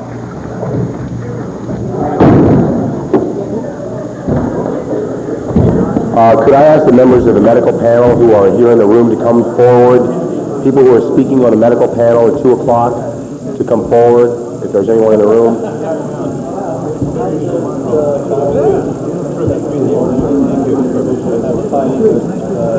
very much. Appreciate it. Now, Barry, how you were on the first?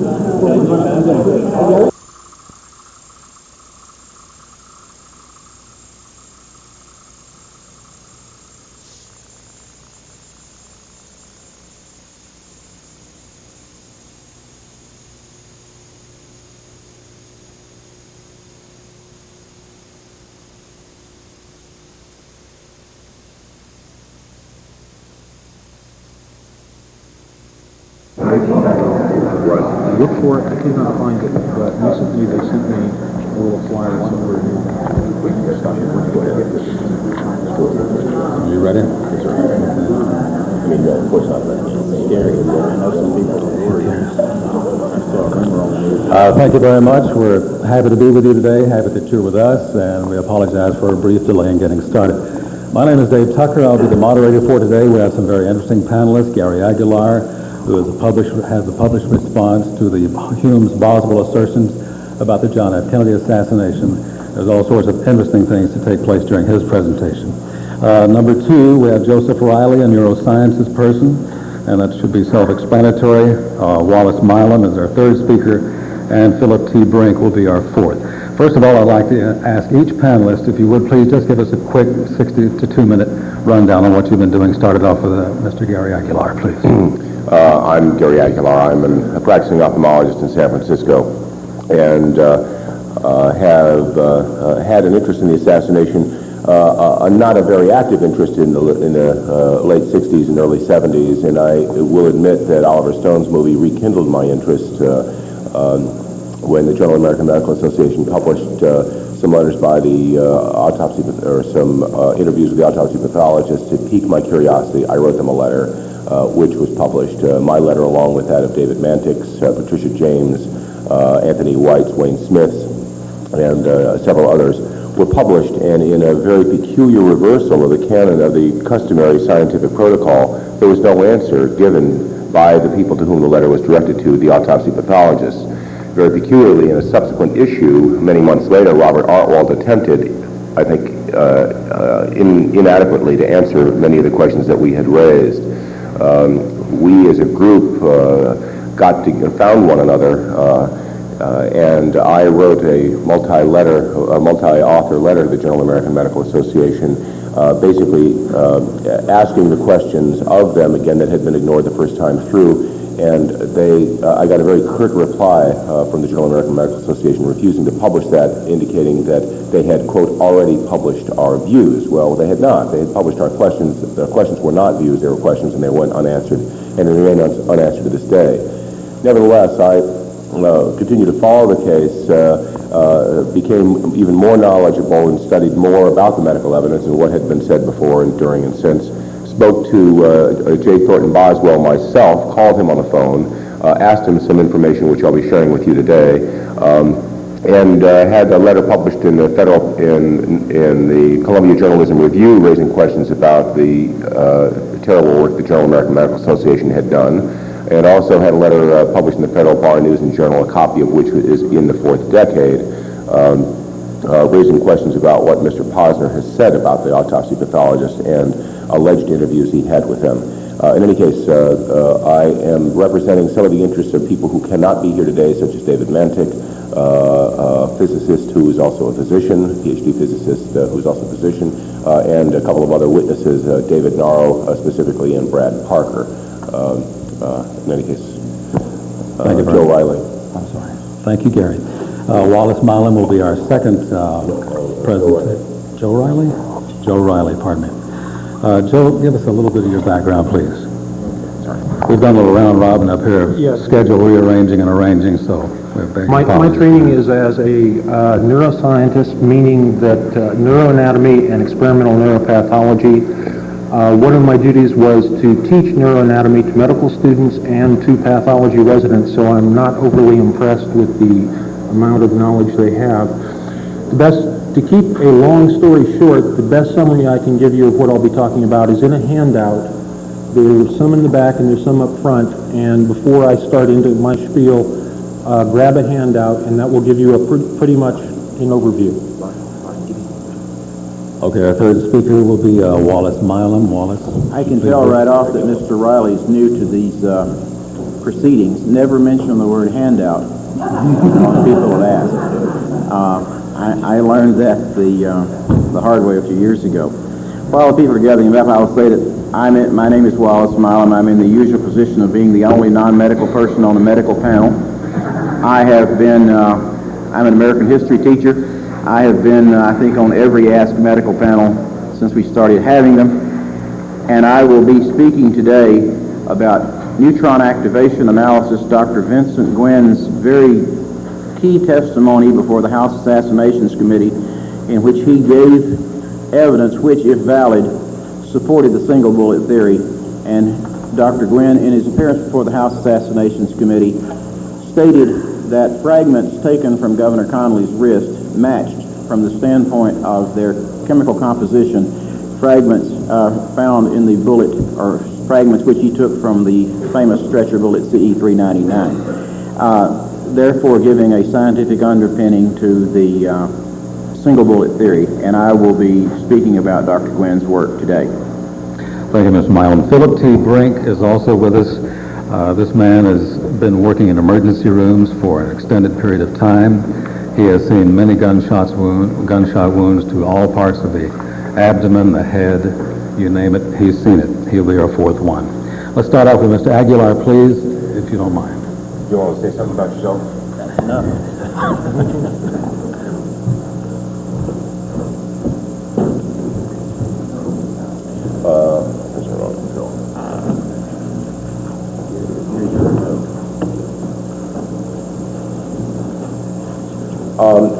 I think that I would like to go begin the presentation essentially recounting some of the medical evidence as we have it in the literature on the assassination. The idea here will be to refresh all of our memories, including my own, of course, about what was said about these wounds, with an idea being to try to make an understanding of the complexities of the case a little easier, and some of the current status of the disputes in this case, because it is not as simple as most people think. I will say at the outset that many of you have probably read in various sundry places that the x-rays show the front part of the bone and the front part of the head up here, the frontal bone missing. I've seen the original autopsy materials, and that's not accurate. What happens is the whiteness of the x-ray tends to be an additive effect, and when you have bone in front and in back, the x-ray shows it very white. When you have bone missing someplace, the x-ray shows it darker. The bone is missing more in back than in front, and therefore this looks darker in the area of the front, but actually on the original x-rays you can see the frontal sinuses and you can see the frontal bone there, and you can also see it on the lateral film. I'll have some observations with regard to David Mantick's interpretation of those x-rays at the end of the presentation. But just to bring us up to speed, this is what the autopsy report described, and I have a skull here to try to hold out to show you what they're talking about.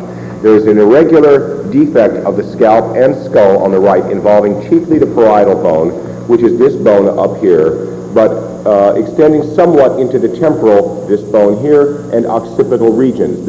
In this region there is an actual absence of scalp and bone, producing a defect which measures approximately 13 centimeters in greatest diameter. 13 centimeters is about the width across the palm of an average man's hand. Mine's about 12 and a half to 13, and that's about what you can expect.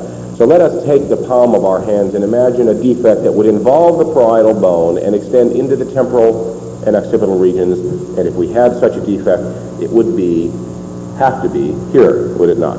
Right rear quadrant of the head, if we were to look at the head like a cube, we would say that it involved the right rear quadrant of the head because it extended into the temporal area, which is inferior, extended into the occipital area, which is in the rear, and of course chiefly involved the parietal bone, which, as I mentioned before, is toward the top of the skull. The parietal bone, in fact, extends all the way here.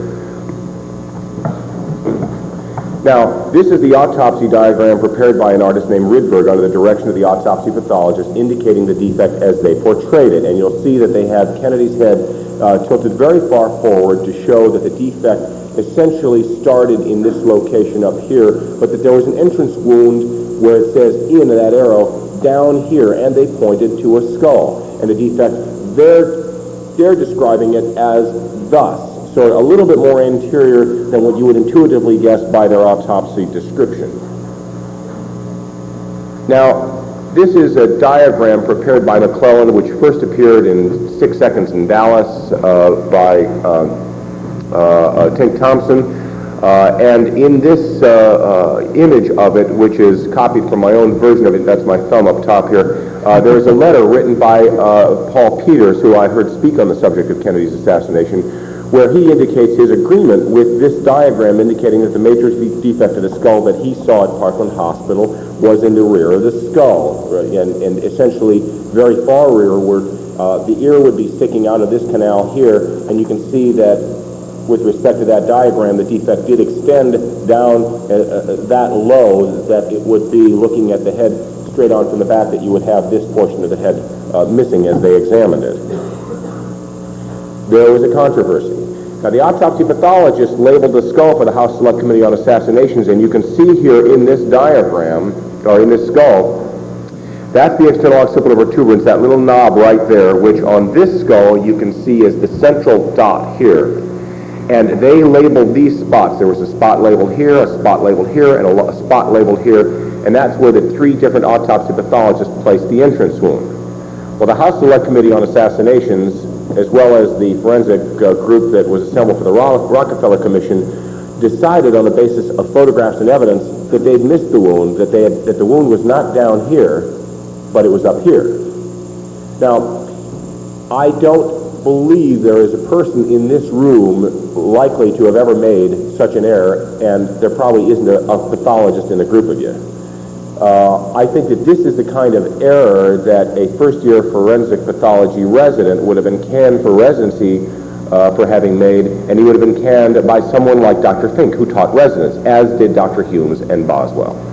So, but let us assume, because of the work of David Lifton's book, Best Evidence, that the photographs and x-rays are authentic, complete, and reliable.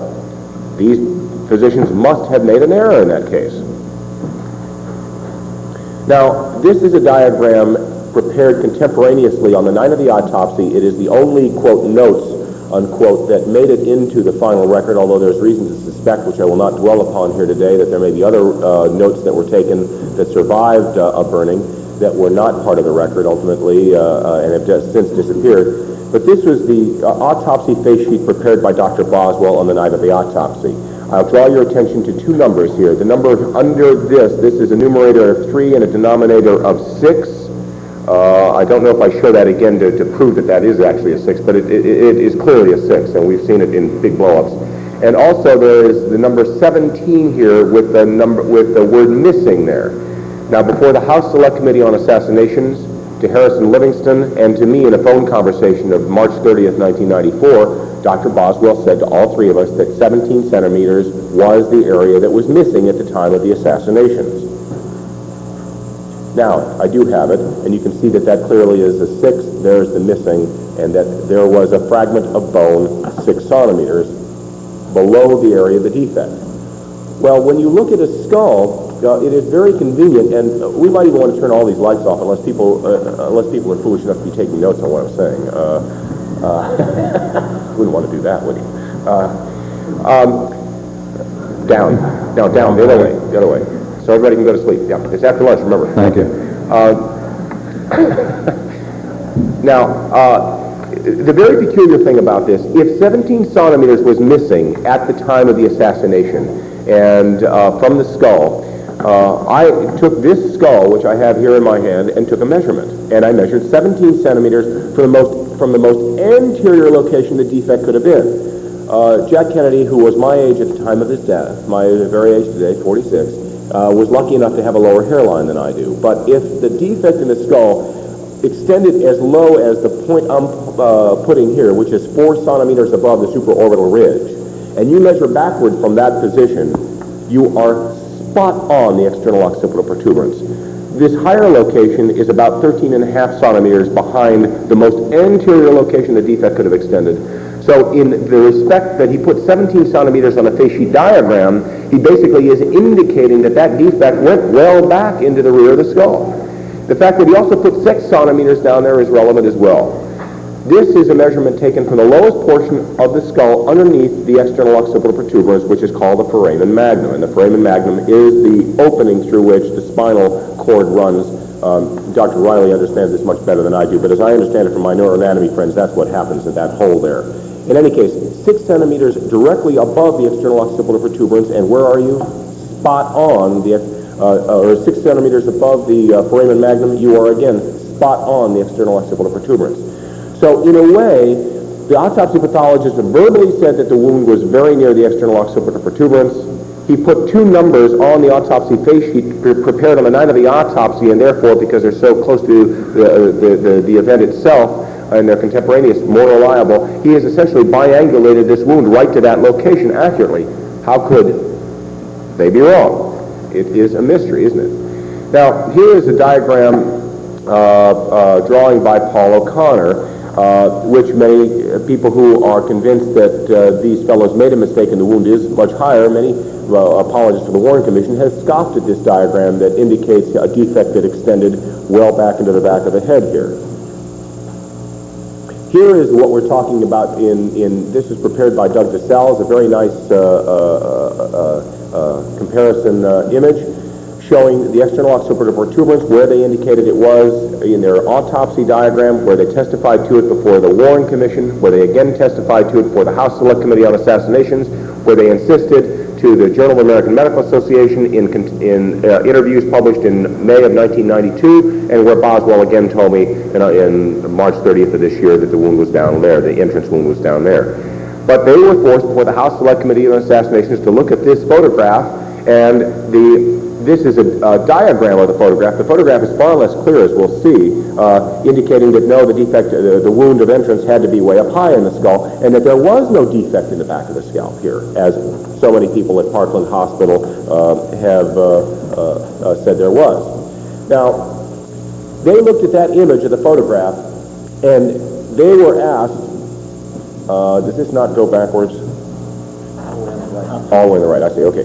They were asked about this wound. Now, you'll have to take my word for it in a minute, and I'll prove it in a few minutes when I show the actual photograph. This is a diagram of the Ida Doc's. This is Ida Doc's drawing a diagram of the photograph.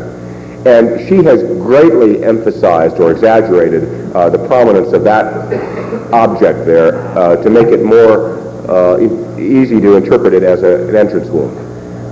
But here who's looking at the actual photograph said to the House Select Committee on Assassinations that upper, whatever it is, that was a wound. He was pointing the lower object. And the wound on the skull precisely coincided with it. I can assure you that as we reflected the scalp to get to this point, there was no defect corresponding to this, the higher wound, in the skull at any point. He was very strongly opposing the notion that the wound was high in the skull. I don't know what it is, that little spot up there. It could be to me clotted blood. I don't know. I don't know what it was, but it certainly was not any wound of entrance. So you have the autopsy pathologist disputing very forcefully, and Humes and Boswell and Fink all disputed this. Now, I will admit, because it's true, that Humes, in the third of 3 interviews on this, and probably there were private conversations for which we have no records, essentially caved in and said, well, maybe the photograph's misrepresented, and maybe that is somewhat of a wound. But clearly, I don't think that he ever believed that. And Boswell told me, as we'll see later on, you have to take his, what he said about that wound with a grain of salt. Anything he said after the autopsy, he said, because he reaffirmed the location of the wound being low to the Journal of American Medical Association. Nevertheless, the House Select Committee on Assassination, Dr. Fink believes strongly that the observations of the autopsy pathologists were more valid than those of individuals who might subsequently examine photographs. And we might all agree they had the body in their hands. This is what he was arguing was an entrance wound, and this is, you can see how imperceptible the defect was that he was asked to identify as an entrance wound by the House Select Committee on Assassinations. He was convinced that that was not true. Now, I want to just kind of bring everyone into this, so I'm going to go and just kind of, not very objectively, present the evidence, and then go into some things which I think are very interesting. Here again is the drawing the Rydberg diagram showing the defect in the skull. Now, at the top here you see what John Latimer decided. Now, Dr. Latimer was having to kind of move things forward again because despite the fact that the autopsy report described the defect being parietal, occipital, and temporal, he now really wanted to make it more parietal and frontal and temporal. And in fact, one of the other physician who is a Warren Commission apologist, Robert Artwell, has called the defect anterolateral in a television appearance on the American Medical Association's AMA News. And he went out and shot up some skulls, and he demonstrated quite convincingly that if you hit the skull at the top point up here, that it blows out the front of the skull, just like Kennedy's. But of course, if that's where the defect is, if the defect is more or less like that in the front of the skull, it is astonishing indeed that the defect would have been described by Parkland doctors as well as Bethesda doctors as being parietal, occipital, and temporal. Nevertheless, and in fact we have good reason to think that that's what it was not like at all. Now, there has been a lot of confusion about this, and I think that I would like to lay a lot of the blame of the confusion to Dr. Hume's feet. Dr. Humes told the Warren Commission that the wound was just to the right and above, or to the right and just above the external occipital protuberance. Again, that little knob which you can feel at the base of your own skull. Put your hand back there. There's a little knob there. That's the EOP. It's right at the base of the skull when you have your head back a wee bit. The first time he went and spoke to the House Select Committee on Assassinations, he said to the right and 1 to 2 centimeters below the external occipital protuberance. And you saw that skull back there where they actually had a little circle below that level right there. Now remember back, Paul O'Connor had that diagram indicating a defect that was actually a little bit below the external occipital protuberance, and I'm going to show that again in a few minutes. The second time he came back before the House Select Committee on Assassinations, he also he sort of caved in saying, well, maybe it was near the cowlick, near the top of the head, 10 centimeters above the external occipital protuberance. That testimony is quite controversial. I think that Dr. Humes today would disavow any conclusions that the wound was that high were he asked, and in fact he has, to the Journal of the American Medical Association. In any case, the Journal of the American Medical Association, they went and decided to toe the original line, and that was that it was to the right and just above the EOP.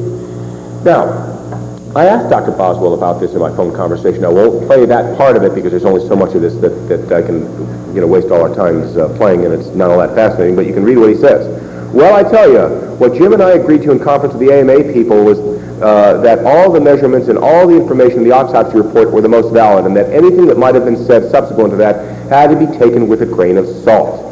I think that some of that testimony that Jim Humes gave to the HSCA hearings, which were several years later and without any records and which were not very knowledgeable questionnaires, I think that some of that testimony might be suspect. So he's clearly telling me, Boswell's telling me, look, if Humes agreed that the wound was high, after being pressured by these guys, take it with a grain of salt. That testimony might be suspect. But Humes, I think, in a situation as a military pathologist, and that's why I think it is a bloody tragedy that Kennedy was not autopsied by civilians. Humes appears to have been willing to basically blow with the wind, and as a military man who acts under orders and who knows what a pariah he could easily have become, did he not do what was wanted and expected of him, seems to have been willing to go willy-nilly about these defects. Now, you recall the autopsy report that he signed saying that the defect was occipital and temporal and parietal. Dan Ratter asked him, and this is in the Journal of the American Medical Association, this exchange, it's published there, and where was the exit wound? Well, the exit wound was a large irregular wound to the front and side of the president's head. Now, Humes, I think, more than anyone else, and that's why I lay the blame to his feet, has been the one who's been willing to cave in. Now, the issue rested at that point until November 17, 1993, when before the Conyers Committee, Gerald Posner testified. And he said, I have interviewed the autopsy doctors. It is the work of the House Select Committee on Assassinations that had the 2 autopsy physicians change their mind about the wounds being low. Well, the 2 didn't. Humes may have, Boswell never did. Boswell was clearly wrong on that. That they had been mistaken about the placement of the wound here low in the head, and that it is in fact correctly placed 4 inches higher, 10 centimeters higher at the top of the skull. I have spoken to them about this, and they have confirmed their change of testimony that they gave before the House Select Committee on Assassinations. I would be happy, Mr. Chairman, to ask Dr. Humes and Boswell if they would agree for their notes to be released to the National Archives. So now, we're totally confused. We don't know who to believe. Do we believe what they said? Boswell told me in this tape recording, Jim and I sat down a couple of years ago and agreed that the most valid statements are our original report because we labored long and hard over that. Would Humes and Boswell have said this to me, had given the testimony that the wound was low to the Journal of the American Medical Association, and then told Gerald Bosner something else? I don't think so. And so those of you who heard the tape recording, which I'm going to play again at the end of this, may not agree either. Well, puzzled by all this, I went and compiled the eyewitness testimonies, and I'm talking about the earliest eyewitness testimonies because, I mean, you can get the wounds all over the place if you see what people like Dr. Jenkins here from Parkland Hospital, Dr. Baxter here from Parkland Hospital, Dr. Perry, and others, even Peters, they were willing to basically all of a sudden start fudging their original views. But if you got their original sworn testimonies and contemporaneously written notes, and I compiled where they located the wound defect, and this is from Parkland Hospital. And you'll see that Giesecke said that the defect was rear and went from the front to the back of the skull, but the reason I put 2 asterisks after his name is that when he testified before the Warren Commission, he said it was on the left side of the skull. So he did make that mistake. Nevertheless, he's the only one out of 42 or 43 witnesses that got the side of the skull wrong. He said left rather than right. That ain't bad. You might think that people who were testifying many months later might make that error more frequently than 1 out of 42 or 43. So that ain't bad. So 41 out of 40, or 42 out of 43 were right about which side of the skull the defect was on. Kenneth Sawyer said that the defect went behind the ear, and in fact looked at the photographs, so the autopsy photographs, with me one day in San Francisco when he was there for the American College of Surgeons, and said, I think these photographs have been fudged here that show the back of the head intact because it was largely on the side of the head, but it did extend behind the ear. So that's what he said. And finally, Dr. Midget said also that it was right rear and right only on the right side. But you can see that every one of these people, and there are 21 listed here, I found a couple more as well, go on, indicated the defect was in the right rear of the skull. But everyone argues, well, of course, that these people were busy trying to resuscitate the president, not closely examining the wounds. They weren't paying a lot of attention as to what the exact extent of the wound was, perhaps because he was lying back. It was a defect here more on the side, but it appeared more in the rear to them. Had they been in a position where they were more leisurely and not focused so much on resuscitating the president, they might very well have been more accurate in their interpretations. They only were off a couple of inches, you know. So now we go, and I decided I'd collect all the eyewitness testimonies of the Bethesda witnesses, and here are they. Same preponderance. 2 or 3 people describe a defect, right only or right anterior, but everyone says, with the exception of Captain Stoker, who said it was the top of the skull, everyone said the defect was in the right rear of the skull. And we're talking about Francis O'Neill, an FBI agent. These guys are paid to make good observations and accurate observations. In a video program, he kept holding his hand over the right rear quadrant of his head, over and over and over again. And of course, you have the witnesses here, and this is from Robert Grodin's book. Where are they putting their hand? Every one of them. There's Ken Salyer up on the top right corner. I spoke with him personally. I spoke personally with Paul Peters. He essentially pointed the same location to me. And look at all these people pointing the right rear quadrant of the head. There's Charles Crenshaw. I'll have a few choice comments about the American Medical Association with respect to him, an organization, by the way, that I'm a member of. Oh, here we go. I did not mean to exclude present company. Those of you may know this person who, as I understand it, is sitting in the audience, and let's include her comments as well. In any case,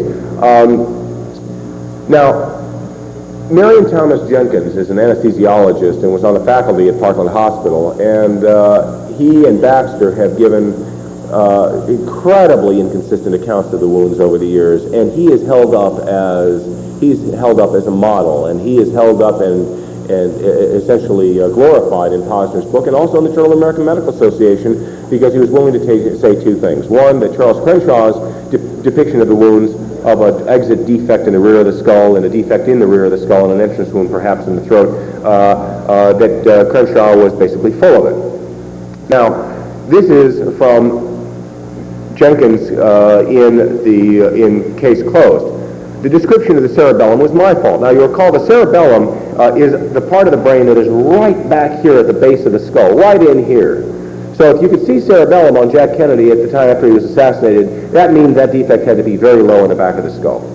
The description of cerebellum was my fault. When I read my report over, I realized there could not be any cerebellum. The autopsy photo with the rear of the head intact and the protrusion of the parietal region is the way I remember it. I never did say occipital. Okay? Jenkins said identified cerebellum in a typed and signed note on the day of the assassinations, before the Warren Commission in 1964, in an interview with Andy Purdy before the House Select Committee on Assassinations in 1977, and again finally in the AMA in a news magazine called the AMA News on 11/24/78. He had said cerebellum all the way along the line. For 15 years he had said cerebellum. And in fact, though I don't have a slide to show that, in his Warren Commission testimony he said occipital. So he said he never said occipital, and he did under oath to the Warren Commission, and that he realized early on that he was mistaken about cerebellum, and he continued to say cerebellum for 15 years. But this is the kind of person that the American Medical Association, or at least its journal editor, George Lundberg, and its writer, Dennis Brio, are willing to rely upon. And of course, author Gerald Posner doesn't even call into question or doesn't look up his previous sworn testimony. Now, the most important witness to these wounds at Parkland clearly was Kemp Clark. Kemp Clark was a professor of neurosurgery at the time and the head of the Department of Neurosurgery. If anyone knows what a neurosurgical wound is, it is a professor of neurosurgery. And he described the defect in the rear of the skull with cerebellum protruding and described it as occipital. So that was what he said originally to the Warren Commission, but he has been very silent about this ever since. No one can get an interview with him. Well, this fellow, David Narrow, a steel salesman from Tennessee, called him up on the phone and he spoke to him. And he went and visited him in Dallas and he spoke to him again. What he told Narrow was that, quote, Dr. Kemp Clark told me that on November 22nd he had observed a large hole in the back of the president's head and that the back of the head was blown out. When I asked if the wound was entry or exit point, Dr. Clark's response was, in my opinion, the wound was an exit wound. In 1994, someone who was in the best position to judge this wound because he pronounced him dead after examining the skull wound, Dr. Clark has been consistent over 31 years. He's continuing to say today what he said 31 years ago, that there was a defect in the rear of the skull. After this conversation, Narrow phoned Cyril Weck, told him what Clark had told Narrow. Weck suggested I call Clark again and asked him what type of brain tissue Clark observed in the ER at Parkland. I again reached Clark by phone, and he said the lower right occipital region of the head was blown out, and I saw cerebellum. Another witness, Ronald Jones, who was at Parkland, told the Warren Commission there was a large defect in the backside of the head, and there appeared to be an exit wound in the posterior portion of the skull. Fairly straightforward, okay? He told David Lifton, if you brought him in here today, based on what I saw, essentially, I'd say he was shot from the front. He told a student, Brad Parker, the same thing in 1992. If they brought him in today, I would, seeing what I saw, I would say that he was shot from the front. However, Gerald Posner, and it would be very interesting for me to see exactly what Jones told Posner, but Posner says, when I came in, I did not know there was a head wound. I just saw the neck and was not aware that there was a head wound for several minutes. Dr. Jones did not ever know there was a head wound for several minutes and then finally realized it was a large side wound. Did he ever say that? Never did, as far as I know, with blood and tissue that extended toward the rear from what you could tell of the mess that was there. Now, interestingly enough, if the defect in the skull was anterolateral, that would have been plainly visible to everybody that was resuscitating him. If the defect was in the rear and he's laying on his head, it might therefore not be so visible. So if there was an anterolateral defect, as the current view of Warren Commission apologists it's astounding that it was invisible. Now, in a recorded interview with Ron Jones, he said, yeah, I didn't think that there was any wound. I didn't appreciate any wound anyway in the right temporal area or the right side of the upper part of the head, over or in front of the ear or anything like that. I mean, this is his conversation, and he's speaking halting. These are taken directly from a recorded transcript. I suppose I wasn't supposed to admit that he recorded it, but hey, 31 years later. Okay, so here we have Gerald Posner again saying that he's interviewed the autopsy doctors and what they're saying. Boswell said that he interviewed, now I asked him, I said, Boswell said that he interviewed you and that you said you changed your mind and weren't agreeing with the autopsy. Well, that's not what he said at all, and I think that maybe at this point I will run this tape again for you, for people who did not hear it before. Where is, I suppose there's a play on here someplace. Oh.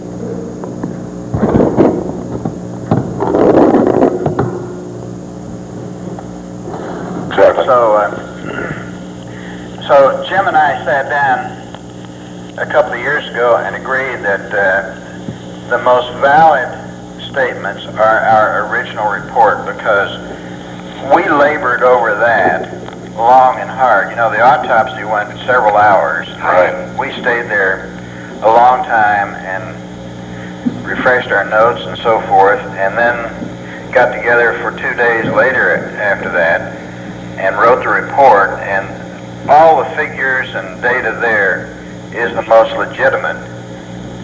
And I would refer anybody back to that and swear by it. Yeah, well, that's what most people say. That the more original the data, the more reliable it is. We're now 30 years, you know. Exactly. But this author, Gerald Posner, said that he interviewed you and that you had changed your mind and that you weren't agreeing with you weren't agreeing with what the autopsy report said, and that he'd interviewed you in the last year. You know, this guy Gerald Posner. What did he say? Gerald Posner, he's the author of that book, Case Closed. I know him, yeah. He said that he interviewed you and that you didn't agree with what you said in the Warren Commission report, that the wound was low in the back of the head, that you changed your mind and you placed the wound in the high in the back of the head. No. That's first of all, I never talked to him. Oh, you've never talked to him? Jim talked to him. Oh, okay. I've read his book, and much of it I agree with, but there are a few things that are unquestionably wrong. I see. I haven't tried to correct it or anything, but... Well, he doesn't say, interestingly enough, he doesn't say it in his book, but somebody sent me a copy of his testimony before the Conyers Committee, where he said that he'd spoken to both you and Jim, and that both you guys had changed your that's opinion. not true, because I never talked to Posner. Oh, okay. Well, he called me, and I was out, and we never got back together. Jim, they did talk over... In any case, I think it's real clear, and many of you heard this before, but I didn't want anyone to leave this conference not having heard Boswell tell me twice that he'd never spoken to Posner, because I think that this is an issue. I offered to make my evidence of his claim immediately available, challenged Posner to do so immediately, no delay, and he has not done so. I think that he is hoping that enough time will elapse that he will have spoken to Boswell in the interim, and I have reason to believe he has, and that he will try to confuse him as to the times when he spoke to him. I don't know how else to interpret it. I don't know that Boswell wasn't lying to me, but because he made so many other errors about Boswell's prior essentially caving in, that I have reason to suspect that that he's not accurate on this either. Now, and again, that's what he said, and we'll just go on here. It has to be recognized by everyone that this was not the kind of autopsy for which one would have expected by people chosen as the national representatives to do. I mean, it was a very inadequate autopsy. Dr. Wilbur opined that the deficiencies in the autopsy as published were so extensive as to preclude the effects of crisis, emotion, bewilderment, and confusion as explanations. And I think that there is probably some truth to that. My personal view is that they were under tremendous pressures to not do things such as dissect the tract in the neck and to come up with the correct conclusions. That I honestly believe that they were not acting as independent free agents as they very well should have been, or they would not have been criticized. And they weren't only criticized by Dr. Wilbur, they were also very strongly criticized by the forensics panel of the House Select Committee on Assassinations and other pathologists. Now, the interesting thing in terms of what we may now know about the medical evidence is also revealed in Boswell's conversation with me. And that is, Wallace Milam and I had had a number of conversations, and I remember one time on the car phone on the way home, which is normally the way I communicate with people, as those of you who have spoken with me know. I was talking to him about the fact that the autopsy report says 13 centimeter defect, and yet the face sheet prepared the very night of the autopsy, and therefore even closer to the autopsy than the autopsy report, which was prepared 2 days later, says 17 centimeters missing. And I thought to myself, I said to Wallace, gosh, do you think that maybe perhaps it was after the replacement of a fragment of bone in the back of his skull that the defect was then 13 centimeters? And we thought, well, who knows? It might be that way. We were in no position to judge. In any case, you can see that this came out, and unfortunately I don't have it beautifully queued up to play for you, but it is part of the recording in the transcript. On the face sheet, I asked him, on the face sheet you prepared, was the 17 centimeter meant to reflect the size of the wound before placing a fragment of bone that arrived late into the autopsy, into the occipital wound, and the 13 centimeters meant to reflect the size of the wound after the fragment was in place? Boswell answered, right. Was there one large defect in the head from fore to aft, or were there two? Just one defect. So what you see here, of course, is two defects. You see the defect of the bullet hole right here and the defect on the skull with intervening bone. What he is telling me, and I'm going to be going over this again, is that when the body arrived, this wasn't there. This is what the wound looked like after the bone was replaced. The diagram CE388, which we just saw in color, showed the bone back in place. Right. Here it is, bone back in place, that the defect didn't look like that at all. Does the Rydberg diagram show the bone fragment back in place in the rear of the skull? And this is Boswell now. None of my words, him. Yeah, the wound of entrance was at the base of that defect, and the shelving on the inner surface of the bone was on half of the intact portion of the skull, and half on the fragment that we received from Dallas and replaced. So, in fact, what the skull may have looked like more in reality when they first examined it is more like this. I had a little artist kind of touch up the Rydberg diagram here to show you what it may well have looked like when they first examined the body. Here's a diagram of a skull taken from the side, external occipital protuberance here, showing perhaps what the defect would have looked like at the time. And of course, if you measure across from here to here, it is 17 centimeters, not 13 centimeters. And here is a diagram showing essentially the same thing for the back. Here is the defect as portrayed in Robert Groden's work, and I can't say he's too far off. And here we are back to Paul O'Connor's diagram. Well, I'll be damned. It's amazing how nicely this, fits with the words of Boswell, the autopsy face sheet prepared on the night of the diagram, and the eyewitness testimonies of everyone who saw a defect in the rear of the skull. Now, some information that some of you may be seeing today for the first time are diagrams prepared by people who were at Bethesda, who wrote diagrams depicting the wounds as they recall them for the House Select Committee on Assassinations. These diagrams were only released in the past 9 to 12 months or so. And you can see, I'm afraid I may not be able to read all the names up there. Maybe someone, I think, can anybody read that? Is that Kellerman? In any case, I think this is... Kellerman's in the middle bottom. Which one's this? It's Kellerman, That, middle. No, Kellerman's middle bottom. Oh, this is Kellerman here, yeah, Kellerman here. Oh, no, this is O'Neill. This is O'Neill. There's an O'Neill. What's that? Siebert is the next one over. And then Siebert is this one. Yeah. Okay, so you got O'Neill, right rear quadrant of the head. Now, these are people who are looking at an autopsy being done by someone else. They're under no duress. They're there for hours, just watching them examine the wounds. And you know they spent an enormous amount of time on the skull wound. And you can see here's Robinson, the guy who prepared the skull for burial. The defect that was present, according to the guy who prepared the head for burial, after they put out all together, the only part that was missing was a defect in the rear of the skull. They didn't write the side, he didn't write the front, he didn't write the left, right square. Now, maybe he's off a little bit, maybe there's a little bit more to the right than the left. I'm willing to grant him that. Here is Kellerman is this one right here. He got the wrong side of the head, but he shows a defect in the rear anyhow. That's the body from behind with the back wound here and a defect here. Okay, and here we have, this is Lipsy's as I recall, and this is the only one that shows the defect largely on the right side, but again, right rear. And so on we go. Now, questions now have come up about the possible tampering of x-rays and photographs, which I'd like to touch upon that, and I'll conclude. The x-rays and photographs, and you'll find this in Harold Weisberg's book, Post-Mortem, this document which Humes, Boswell, and Stringer and Ebersol signed. The x-rays and photographs described and listed above include all the x-rays and photographs taken by us during the autopsy, and we have no reason to believe that any other photographs or x-rays were made during the autopsy. Now, their signatures appear at the bottom of this document, and this is an inventory of photographs and x-rays that they have just finished looking at. But the interesting thing about this is that I am overwhelmingly convinced they didn't prepare this document.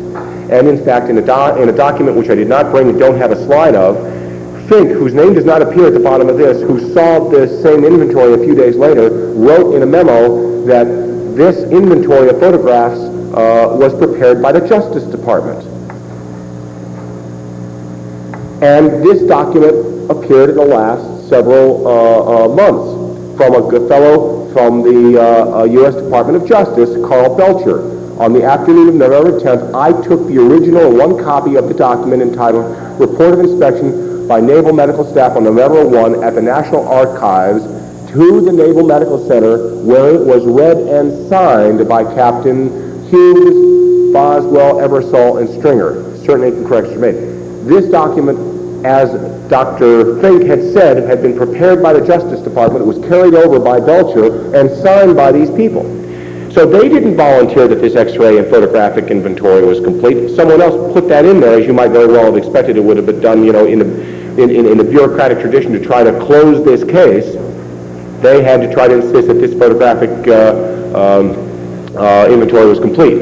However, every one of those people had disputed the photographic inventory that they had. Before the House Select Committee on Assassinations, Andy Purdy asked Fink, we have a black and white blow-up of that same spot. This is the back of the head showing in fact it's not F8, but it's the back of the head showing the scalp intact. That you previously mentioned that your attempt was here to photograph the crater, I think was the word that you used. Oh no, it was F8. He says, yes, in the bone, but not in the scalp, because to determine the direction of the projectile, the bone is a very good source of information, so I emphasize the photographs of the crater taken from inside the skull. What you are showing me is soft tissue wound in the scalp. And what he was showing him was this. Soft tissue wound in the scalp doesn't show any kind of a cratering, and it was not the photograph that he recalled having taken, because he testified that he has said that he took a photograph of the occipital wound, internal and external aspects, to prove the beveling and so to prove the direction of the bullet. That photograph, I've seen the originals, does not exist in the inventory. And he was insistent about this. Stringer said he remembered having taken at least 2 exposures of the body cavity. Hume specifically recalled photographs were taken of the president's chest. These photographs do not exist. Boswell said they thought they photographed the exposed thoracic cavity and lung, but doesn't remember ever seeing those photographs. He told me he remembered that they took photographs of the interior chest, and that they never saw those photographs.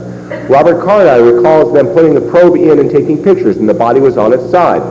Who knows whether they were taking photographs of the interior of the chest, but if the body was on its side with a probe in the body, they would probably be wanting to photograph where that probe was intending the interior of the chest. I'm sure that that was a photograph of the interior of the chest that all these other people recalled. And Floyd Reeve, finally to finish the loop here, also said that he thought he took about 6 pictures. I think it was 3 film packs of internal portions of the body. So now you have the interesting situation. And Stringer said it was his recollection that, now this is the guy that is the autopsy photographer, that it was his recollection that all the photographs he had taken were not present in 1966 when he first saw the photographs. He noted that the receipt said that he had some of the film holders had no film in one side of the cassettes. He said the receipt said that this happened in 2 or 3 of the film holders where one side only was allegedly loaded. He said he could understand if the film holders were reported to have been poorly exposed or defective film, but he could not believe, and can any photographer believe who uses a view camera? You know whether there's film or not in a view camera. Could not believe that there were any sides on the film holders which were not loaded with film. So we have both autopsy photographers, Stringer and Reeve, all of JFK's pathologists, including, and Dr. Robert Carney, who is also a pathologist who happened to be an observer, recalling the taking of photographs that do not now exist. I think that there's good reason to suspect that this photographic inventory is incomplete. What should we trust, the photographs we have, or the Justice Department's stating that the photographic inventory is complete, and these guys, being good military people under orders, what do you think they're going to sign? They're going to dispute inventory? They have continued, ever since signing that document, they have continued to insist that the photographs that they took, that there are some photographs they took that don't exist.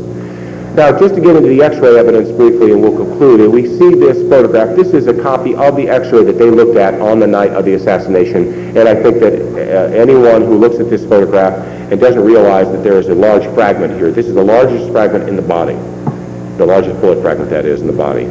Now, that is the fragment, and I've seen the originals. The originals are obviously clearer than this, but nonetheless, that stands out at you like a sore thumb in the originals as it does in this copy of the original.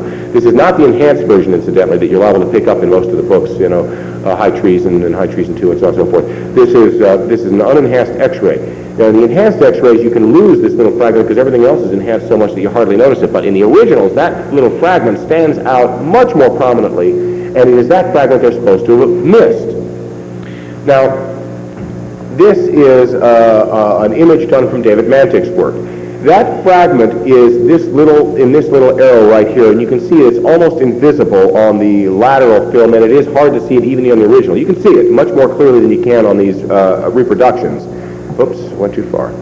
But you can see this little fragment right here very plainly, and so it is like a sliver of bullet.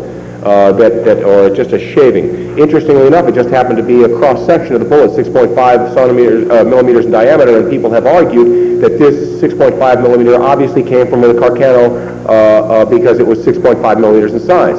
The oddity here, and there are several of them, is number one, that the nose of the bullet was found in the front seat, the tail of the bullet was found in the front seat, and so somehow you have a cross-section of the bullet being deposited on the outside of the skull, while the nose and the tail of the bullet make it to the front seat of the skull.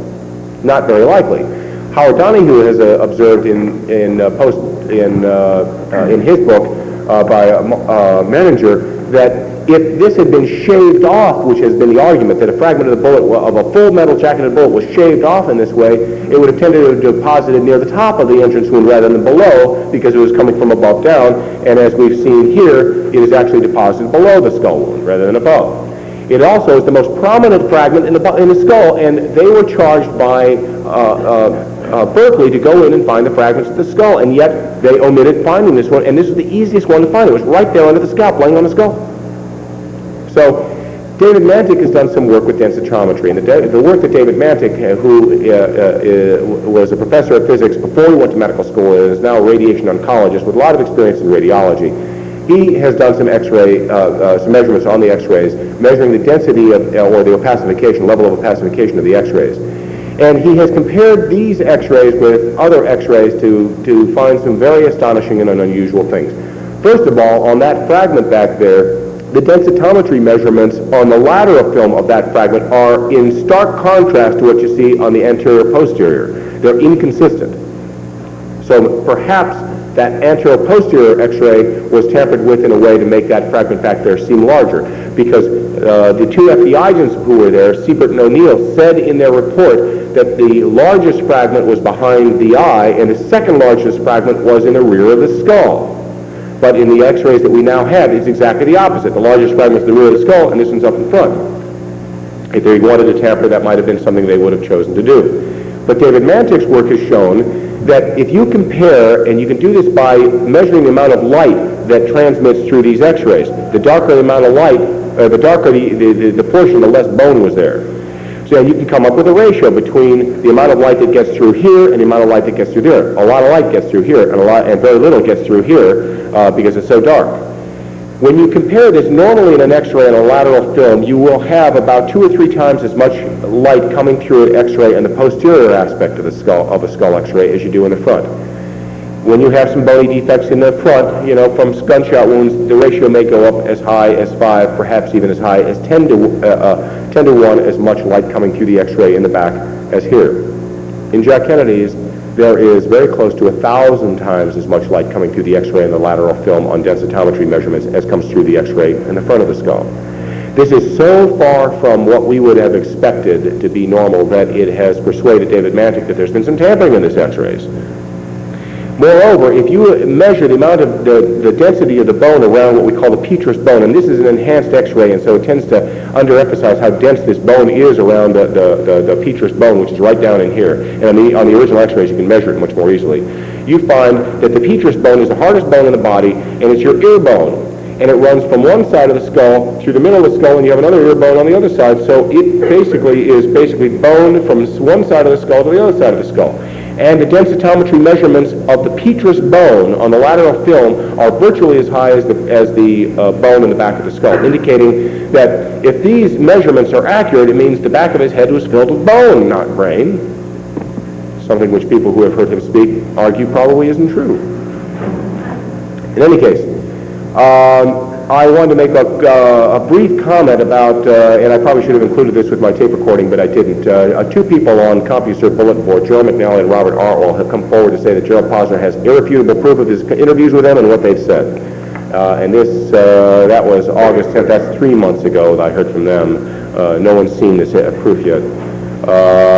There's Robert Artwell. Now, this is a funny thing.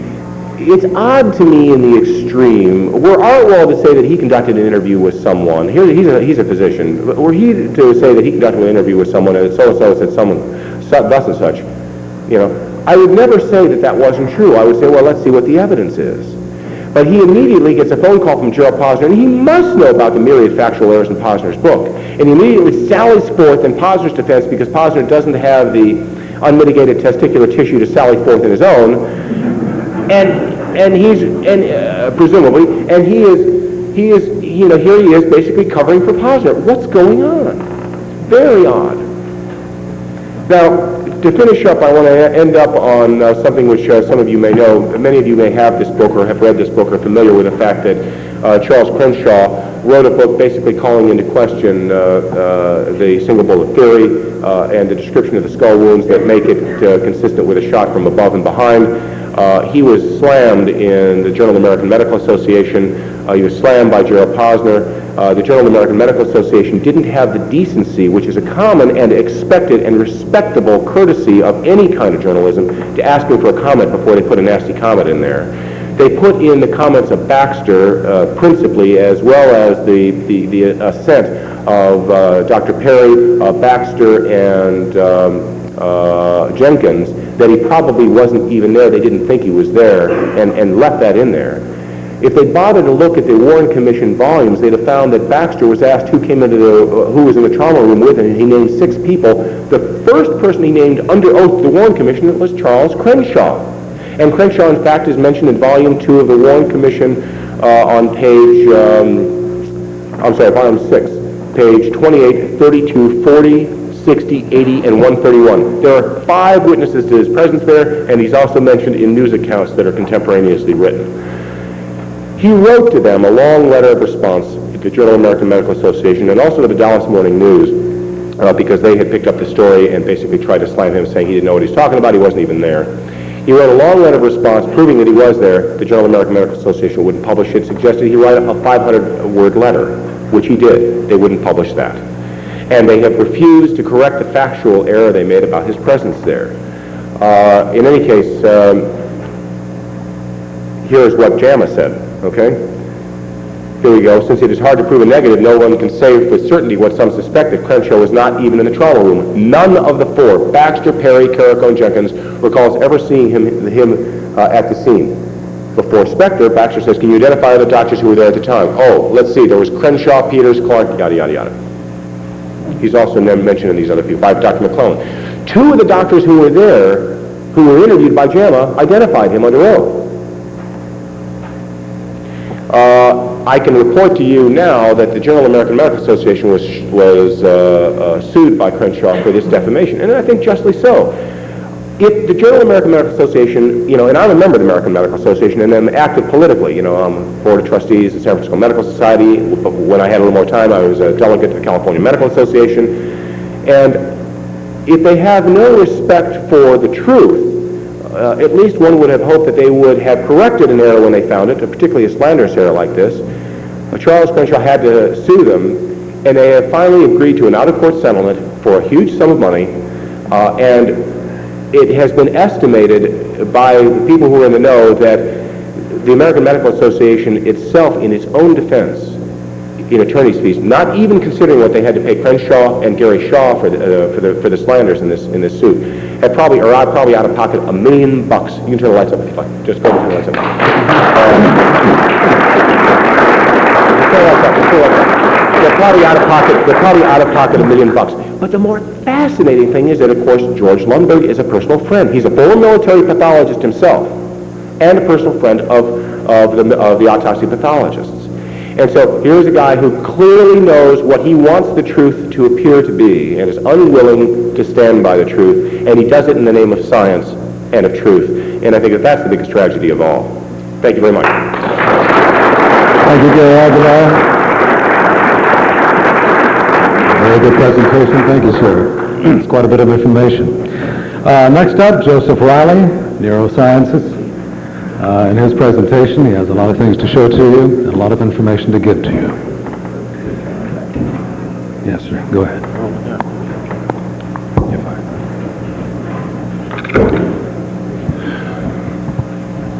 This afternoon we're going to talk about John Kennedy's body as though it were simply a piece of evidence, and we will not be dealing with any of the arguments and issues that have been brought forward by different testimony. What we're going to be doing is taking a strict, hard-nosed, tough look at science about the medical evidence. What I want to make very clear is I'm going to make some very strong assertions, and it will be up to you to evaluate the accuracy and the usefulness of those assertions. Number one, we know beyond doubt, based on its own evidence, that the official story is wrong, that there are inherent contradictions in the medical evidence that until now have not been pointed out. What you will see is that the description by the House Select Committee on Assassinations is a scientific travesty.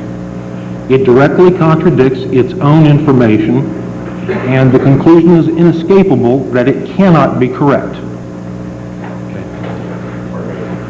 That's all right. The second part of this presentation will be that most of the confusion and most of the controversy over the medical evidence has a simple explanation, and that is a misinterpretation of the geometric relationship between the lateral X-ray and the frontal X-ray. And I'm sure that's perfectly clear to everybody what that means. We will come to exactly what that means, but until now, the frontal X-ray and lateral X-ray have been thought to be in a specific alignment, and people have tried to put together a picture from that alignment. Not very successfully. As you can tell by now, there's very little anyone agrees to in describing the medical information. All right, what we're going to see is that alignment is demonstrably wrong. That this will be, I will not be giving, these will not be debatable issues, they will be resolvable issues. That is, we will deal only with empirical measurements.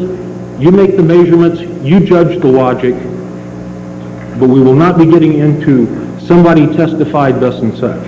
All right, we will be accepting the medical evidence as legitimate, unaltered, perhaps incomplete, but nevertheless we will accept the ground rules that everything before us is legitimate, and we will have to deal with it accordingly. The third assertion is that after you make the correction about the angles in which the X-rays are related, that a new, coherent, clear, systematic, it all fits together picture emerges of what happened to John Kennedy, the head wounds of John Kennedy. 2 bullets. What we've always known, one from the right front, the first bullet. The second bullet from the rear. What we will see is, in fact, Dr. Humes and Boswell and Fink got part of the answer. They didn't get the whole story. This is going to be a tough go for a lot of people. And once again, if you didn't get a handout, I would recommend you do.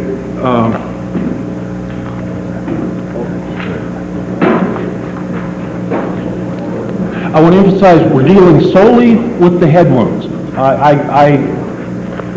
think that you probably will get no insight from me on the single bullet here. That's been covered pretty extensively. We're dealing solely with the head wounds, and this is all science, folks. I mean, this is not about testimony of people. We're taking the medical evidence record as being legitimate, and we're going to see if what we've been told is correct.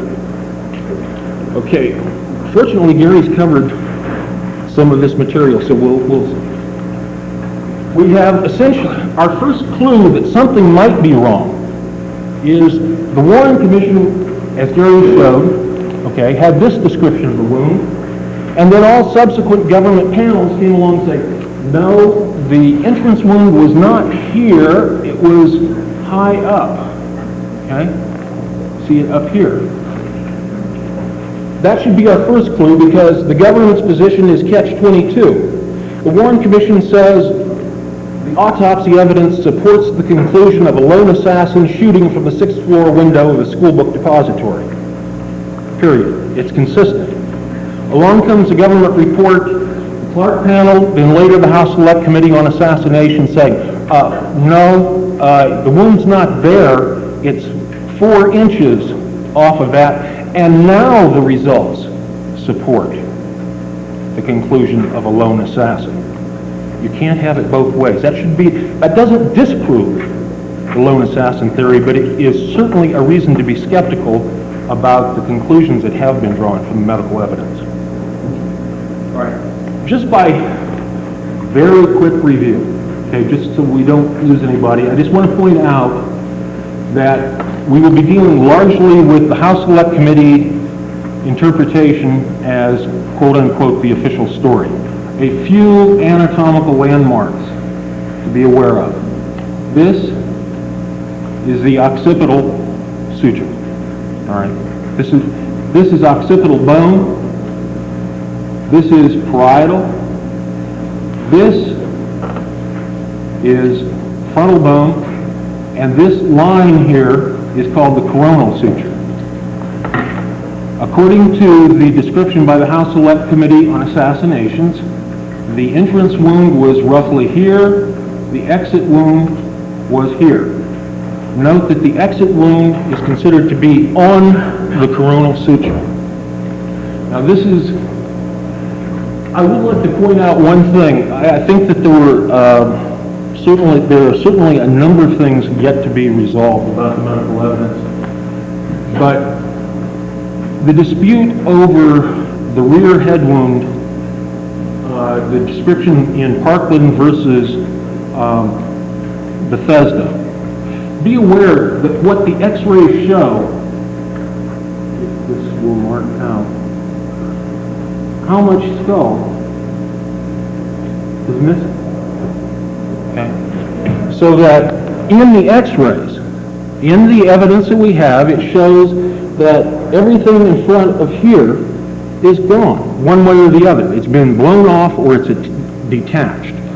So when someone says there's a wound here, that is not inconsistent with the medical evidence. I just want to point that out. Okay. This perhaps will give you some idea. This is a little bit clearer. What we have is the in-shoot, the outshoot. What we remember that the original description, the in-shoot was here, and then just sort of this amorphous shot out. So, one more time, taking a look at that. And here's where it becomes, if it weren't so damn tragic, it would be funny. The House Select Committee, there is no way to begin to tell you as a scientist how appalling that report is. For example, you're told about Sherrington's experiments about cerebral rigidity as possibly an explanation for John Kennedy's movement, a neuromuscular reaction. Okay? As absurd as that seems, it's far worse than that, because Sherrington worked in a reflex arc having to do with cats. There is no such reflex in primates. All right. So they've not only invoked a speculation, but a speculation of the wrong species. And that is about the quality that goes throughout that document. And this is the first giveaway. Okay? It is something that in retrospect is so obvious, and yet until now, people have not noticed it. These represent bone fragments that were recovered. This is the House Select Committee's description of the wound that was created. The bone fragments here are in scale to each other, but in a different scale to the skull. All right, so that's not what I'm talking about.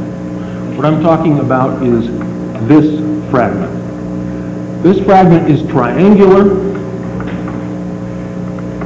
It was described by Dr. Angel convincingly, and a lot of this I would be glad, like after the lecture, to go into the details of some of the things that may not seem so clear. There's no question that's frontal bone, all right? It was also accepted by the House Select Committee on Assassination that this represented the coronal suture. It was fractured along the suture line. And metallic fragments are seen here, all right? So, the House Select Committee then says that this fits into the exit wound located here, except there's a real problem in their description. Notice what is here. What the House Select Committee doesn't ever mention in the report is that now they have changed the total description, first of the head wounds. All right, there's no question that there is damage to the frontal bone itself. At the Dr. Angel, who did the best analysis for them, showing right here, you can see, and it's clear on the x-rays, and nobody's going to argue. You can argue about how far forward the damage is, but there's no question that there's damage at the coronal suture. All right? And in Dr. Angel's analysis, it made perfect sense. He has a piece of frontal bone, coronal suture, metal, fits into their conception of an exit wound at this point. But notice what happened here. The House Select Committee, without saying a word about it, now says, well, this fits in parietal. It's no longer frontal bone. It cannot be the way they describe it. That is frontal bone. They accepted it as frontal bone. But there is no coronal suture for it to fit against. But they're trying to preserve it. They have a direct, inexplicable contradiction in their own description of the exit wound. You cannot fit that triangular piece into any kind of exit wound because you're saying it's frontal bone and coronal suture is there, except, well, we have some frontal bone there and we also have coronal suture. It doesn't work. So we know that the exit wound is not as described by the House Select Committee on Assassination. But they are masters at selective use of information. God knows we don't want to try to correlate things or make things consistent. So if they got the exit wound wrong, is it possible they got the entrance wound wrong? As Gary showed, there's a lot of ambiguity about the lateral x-ray, and it takes some imagination to try to see an entrance wound where the House Select Committee says there is an entrance wound. We can argue radiology all we want, but I want to point something else out to you. Dr. David Mandick and Dr. Robert Artwell, who are not exactly on agreement on many things, both agree.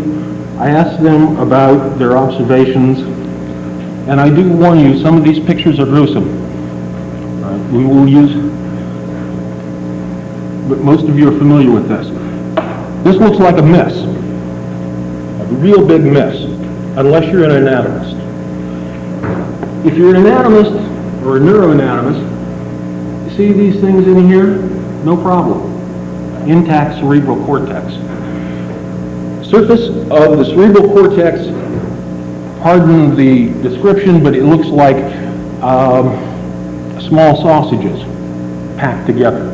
You have bumps and grooves, all right, and long lines, sausage-like.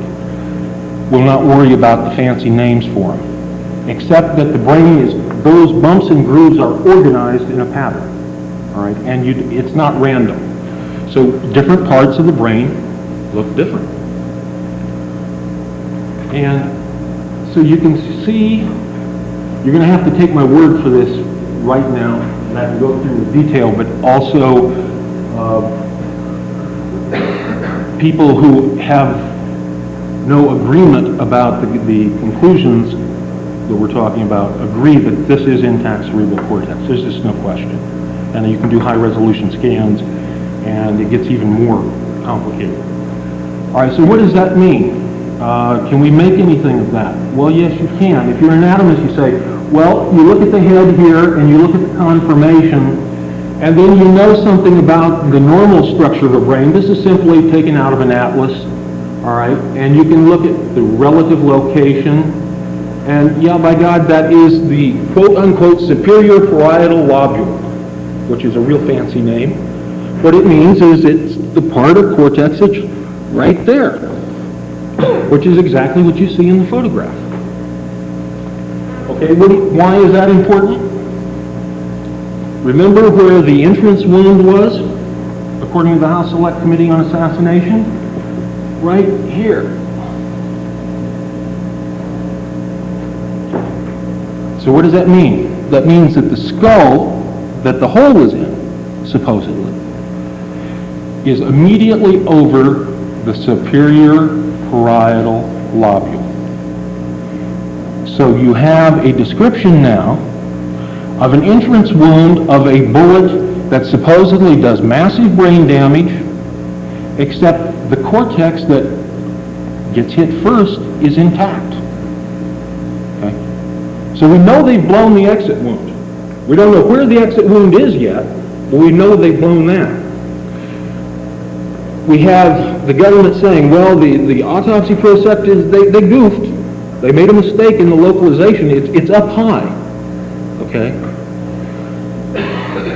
Except when you look up high, that's exactly where the bullet should have done damage. You have a picture of that cortex. No doubt about it. You haven't got an entrance wound, and you haven't got an exit wound. What you have is a pitiful, pitiful document that pretends to be science.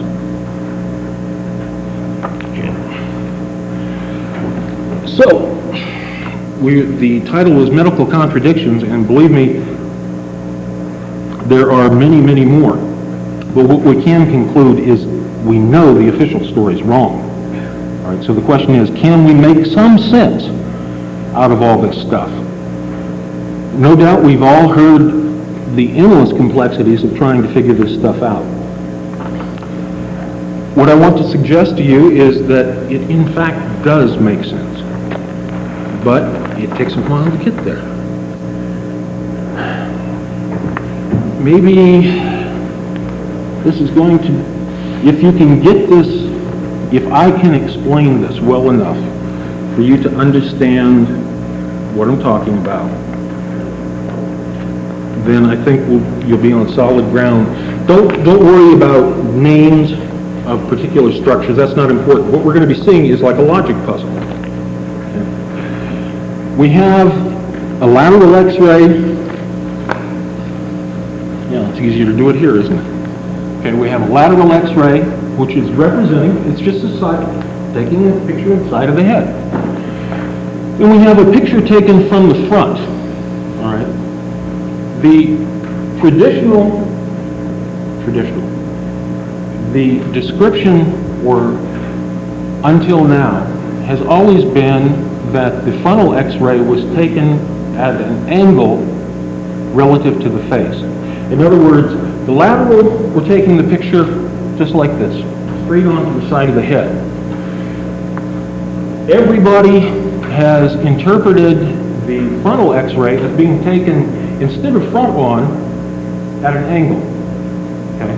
That angle being, you can calculate 23.6 degrees, all right, relative to the external facial axis.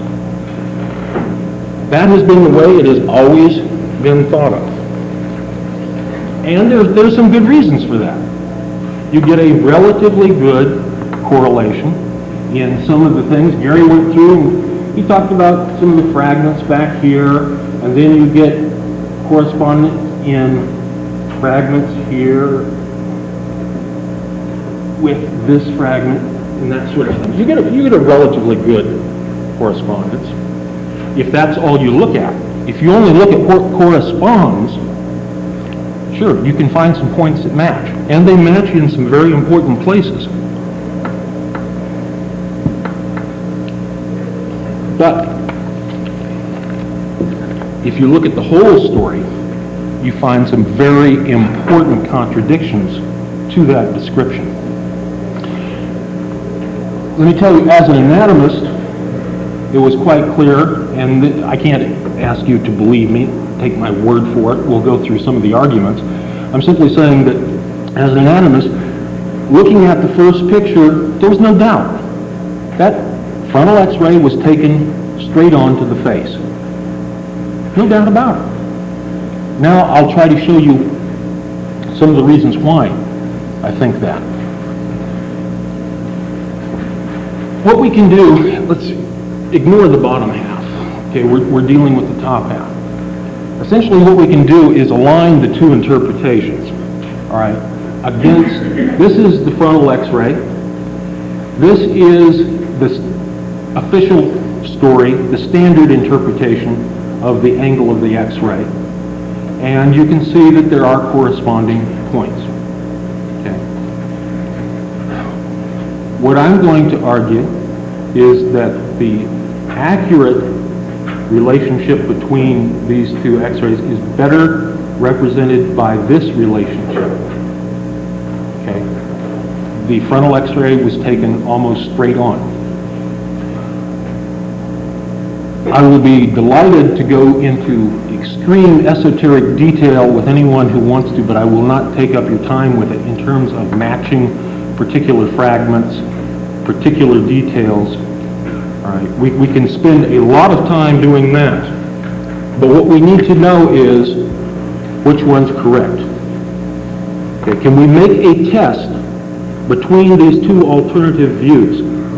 Can we say, all right, if this one is correct, thus and such must happen. And if it doesn't happen, it's wrong. Okay? It's that simple. In the interpretation that I give, I will say this. Show me a contradiction, I will throw it out. That's the way science is. There is objective truth. So, let's do a test. We've got the frontal X-ray, we've got the lateral X-ray. Okay? And we've superimposed. These have been adjusted so that they are on the same scale. And we've put just a head and we fitted this in. So we have two different interpretations. The standard interpretation is the beam is coming from below and capturing this image, okay, between these parallel lines. The position that I'm arguing is that no, this is the way the picture is being taken. And you take the picture this way, and you're capturing between these two lines. Okay? Now, if this were a class of students, I'd be asking questions now about what do you see as being a problem with the various interpretations. But this isn't a classroom, so I'll get on with it. What you have here is this beam, everything between these two lines must show up on the X-ray. Must show up on the X-ray. Okay? Do we see it? What doesn't show up? What doesn't show up are the teeth. Clearly. In fact, to make it a little bit more explicit, here, same sort of thing. Here we've just taken a normal lateral x-ray, put it on to a head to show you. This is what must occur. Everything above this line must show on this image. That means both sets of teeth. It doesn't. Okay. In this image, you predict palate. Hard palate, but not getting down into the teeth. That's exactly what you see. And anyone who would like, there are at least 6 or 7 other ways to show the same thing. All right, different tests that can be constructed. I can only tell you that I have tried to construct every test that I could think of, and it all comes out the same way. There is no way. What you have is a straight-out contradiction in an angled interpretation. It can't be.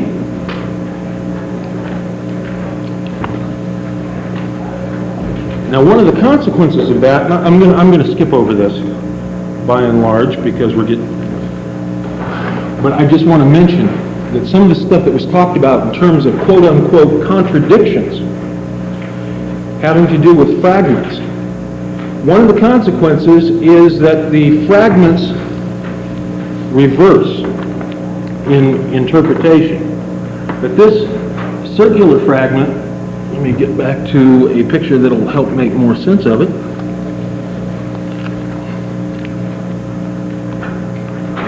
Yeah, this will possibly work. You have a fragment here and a fragment here. Okay, and you have the round fragment, and my eyes are going, okay, which supposedly corresponds to this back. Now that's a standard interpretation till now. And so Dr. Humes was accused of not seeing this round fragment on the back of the skull. But in the interview with the House Select Committee on Assassination, he identified the round fragment as being in the right supraorbital ridge. If you have the handout, there is a reasonably good comparison of the 3 views, and what you'll see is that the round fragment that is so prominent on the frontal x-ray corresponds exactly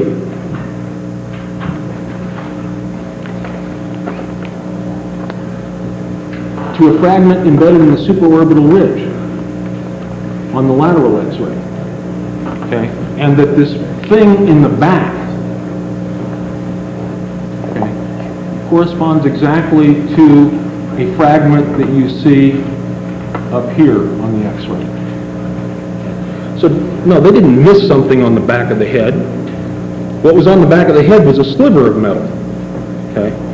I would point out, I have a great deal of respect for David Mandick's application of a new method to study the x-rays, but note that the argument that the inconsistency between his measurements on the metal fragments disappears if you reverse the correspondence.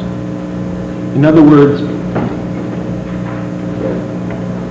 one of David's arguments is that, remember, this shows greater density at the bottom. Well, that's exactly what you see. I think I'm probably getting too far afield. We'll skip fragments. Okay, it's a bit. Now, so what we have is 1, an official story that doesn't work.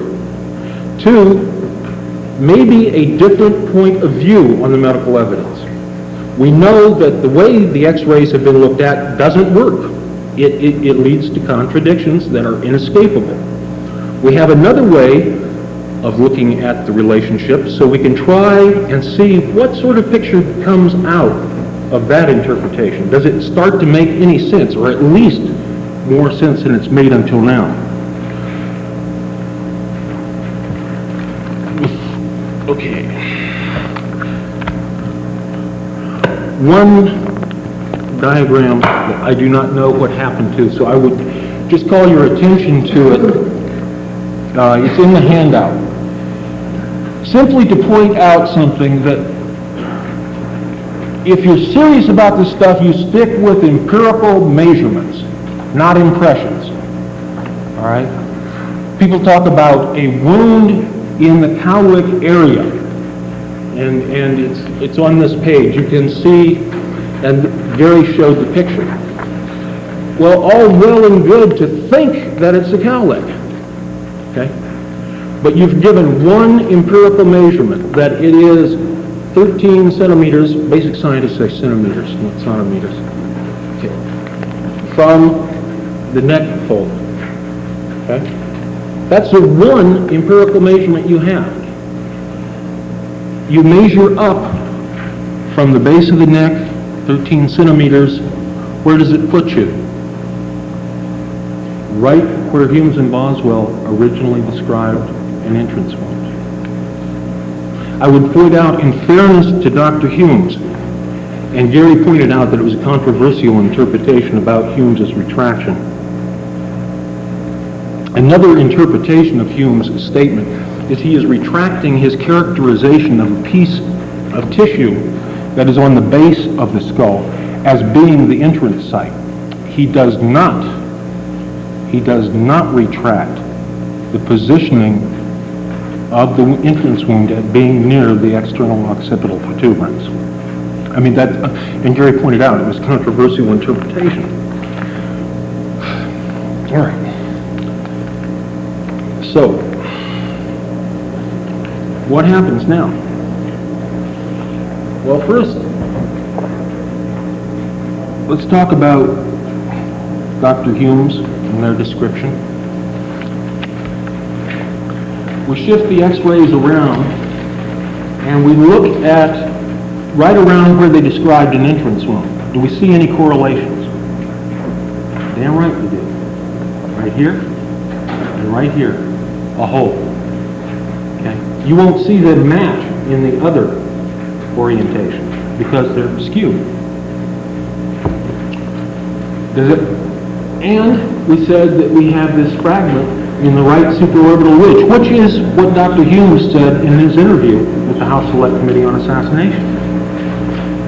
Now, if we read the autopsy description of the subcortical brain damage, that is, cortex means bark, the outer surface. Okay, subcortical is the inside of the brain. Okay, if you read the description of all the damage done subcortically, what you get is a line of structures that are damaged. And the pathway that you can follow from the description is roughly like this, and if you were to take it right at the midline of the brain, it's not exactly at the midline of the brain, it's about an inch over. It lines up just like that. All the structures subcortically that are damaged are totally fall along that pathway. That pathway corresponds anatomically exactly to that pathway.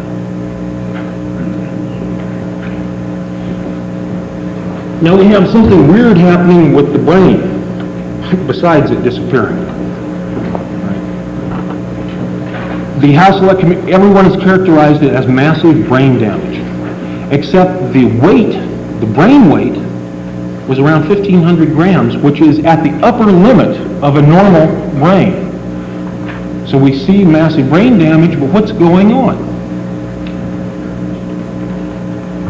Keeping in mind, if this is the trajectory of the rear bullet, coming from behind going to the right supraorbital ridge, these are the structures that are torn up. So that's going to correspond. This is now we're taking a cut through the brain like this and looking at what would happen if you drilled a hole through that part of the brain. And what would happen is the brain as you would fix it, put it in fixative, is this would fold out, okay? Which is exactly what's going on here. This is the drawing of John Kennedy's brain, okay, from the supplemental, or from the House Select Committee. And what you see is this extends beyond the normal limits of the brain. Well, you don't create brain by damaging it, all right? You have to explain why the brain on this side appears larger in surface area than on the other side. Well, that's very simple. This part has detached and folded over. Consistent with that, and I'll be glad to argue the esoterica with anybody after the lecture, is you can actually identify anatomical structures along here. The cerebral cortex bends in right along the midline, okay, and the cortex along there is called cingulate cortex. And those bumps and grooves have a particular pattern, and what you can see in there is cingulate gyrus. Okay. So now you have a reasonable explanation of the subcortical damage, where it came from. What you don't have is an explanation for the cortical damage. And let me explain what I mean by that. And you probably see this better. Once again, we're missing some pictures, but they are in the handout. Okay, we'll see if these come through.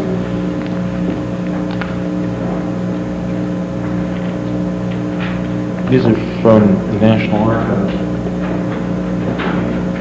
If you'll notice now, we had the damage going in a line like this through the center of the brain.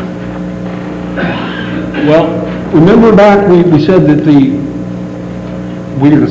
government changed the description of the original entrance wound to way up. Very few people have asked, well, why? I mean, was it really because there was a hole there, or is there a necessity for it? And there is a necessity for it, or the whole game falls apart. Because what you see are trails of metal fragments in the outer surface of the brain. The outer surface of the brain, like here. Okay? So now you've got a problem. You've got subcortical brain damage. How absurd does this get? But these people do not put these things together. You've got a hole drilled through the center of the brain. Nothing in between except, wham, a bunch of metal scattered out in a sheet. Does it take a genius to figure out that one bullet didn't do that? Okay. So you've got to account for this. And then from over here you see it distributed like that. And in fact, can we do that? If once we've made the reinterpretation of the angles of the relationship, you do in fact, it becomes very clear. And I would hope, if nothing else,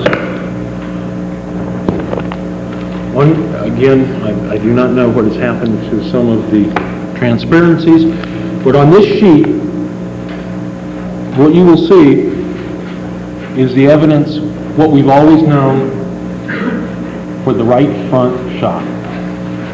313. What image are you, what page are you talking about? Okay, that's going to be 15. You'll see the blow up, this right here. Okay, that's disrupted skull. Remember that now we're taking a picture through skull that is both normal and abnormal. That is, if we have a hole here, but we're taking it through, we're going to see both intact skull and damaged skull. So what we're looking for is some sort of disruption to see if there's anything going on there. And if we look at the frontal, at exactly the corresponding point. And I think this is probably going to be easier for you to see on the mirror right here. I've just put these together. The diagram will show them arranged at the correct heights relative to each other. You see a semilunar defect.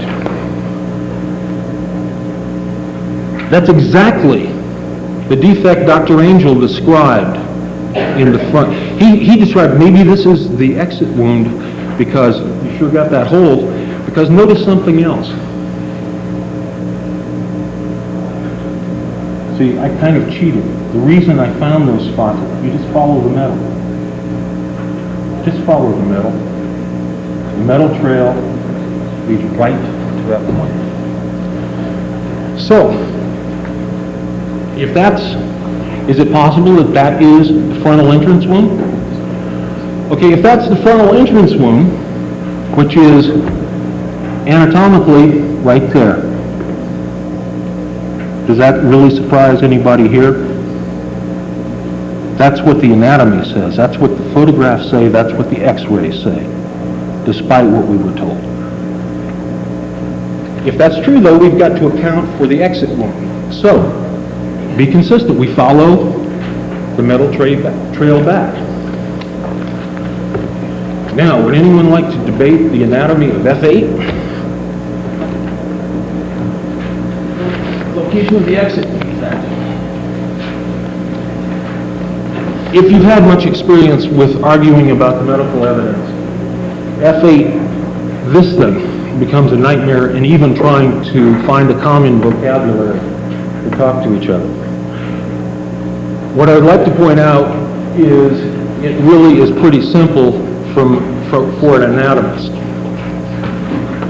I won't go through all the stuff, but it's really, you have certain structures that only occur in a certain way. And in fact, I would point out that Paul O'Connor described what F8 represented fairly accurately. But I guess Gary's going, would point out that Paul O'Connor's drawing is of F8, not of the intact head, all right, after the brain has been removed. The middle picture shows you roughly what it represents. Okay, this, looking down at the top, this is the exit wound. Okay, corresponding here. All right. I will be glad to go through the esoterica of interpreting this thing. There's no problem. All right. It can only be a certain way. So let's be consistent. Let's check things against the other. Everything has got to fit. There's no getting around it. All right. We will have no pity. Everything has to fit together. If this interpretation is correct, what do we see there on the lateral x-ray? See, we're saying that the exit wound it has a name. A cortical landmark, a skull landmark. Where the coronal suture meets the sagittal suture is called bregma. Okay? And what we're saying is that the exit wound there is just posterior to bregma. All right? Which, if we look on the lateral x-ray, is this region, and you will see the curved defect. So, what do we have? We have two wounds, and end of the official story. We take their evidence, we take all of it, we test all of it, and it is inescapable that the official story is wrong. It is provably wrong. It's a matter, take these diagrams, measure for yourself, try to figure out ways to test, because the official story won't work. We have another interpretation, which is very straightforward, and when we make the change, just make that one switch in interpretation of the x-rays, something really strange happens. It all makes sense. Now, I'm not saying every little question is resolved, but in terms of describing the head wounds, Everything is consistent. 2 shots.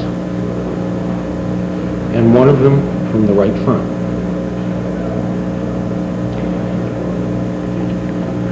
I can only leave you with an aphorism from Zen that I put at the beginning of the article, that the great tragedy here is from the beginning, everything is clear.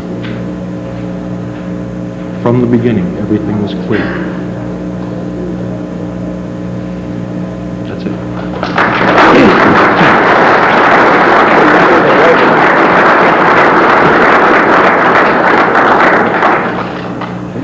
Would you like to take a break right now for about 15 minutes? Let me make an announcement first. No, go right ahead. An announcement is forthcoming. Yeah, I'd like to make an announcement before you take your break here, just handed to me. Brad Keziah would like you to know that we have available out there, he has available the sworn depositions of Dr. Lundberg. They're at the JFK Resources Group table in the adjoining room. These depositions prove that JAMA disregarded the evidence that Dr. Crenshaw was in fact where he said he was in the emergency room. It was this deposition of Dr. Lundberg's that to Brad Keziah that was the major reason that JAMA settled this lawsuit, and they're available at the JFK Resources Group table in the adjoining room.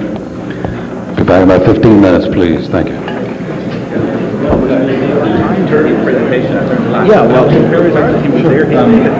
the interesting thing is Baxter, there was an agreement, we found a brilliant, I have to appear to the other guy, the person that came down here. Basically, it's down to a lawsuit, and they found the El Paso newspaper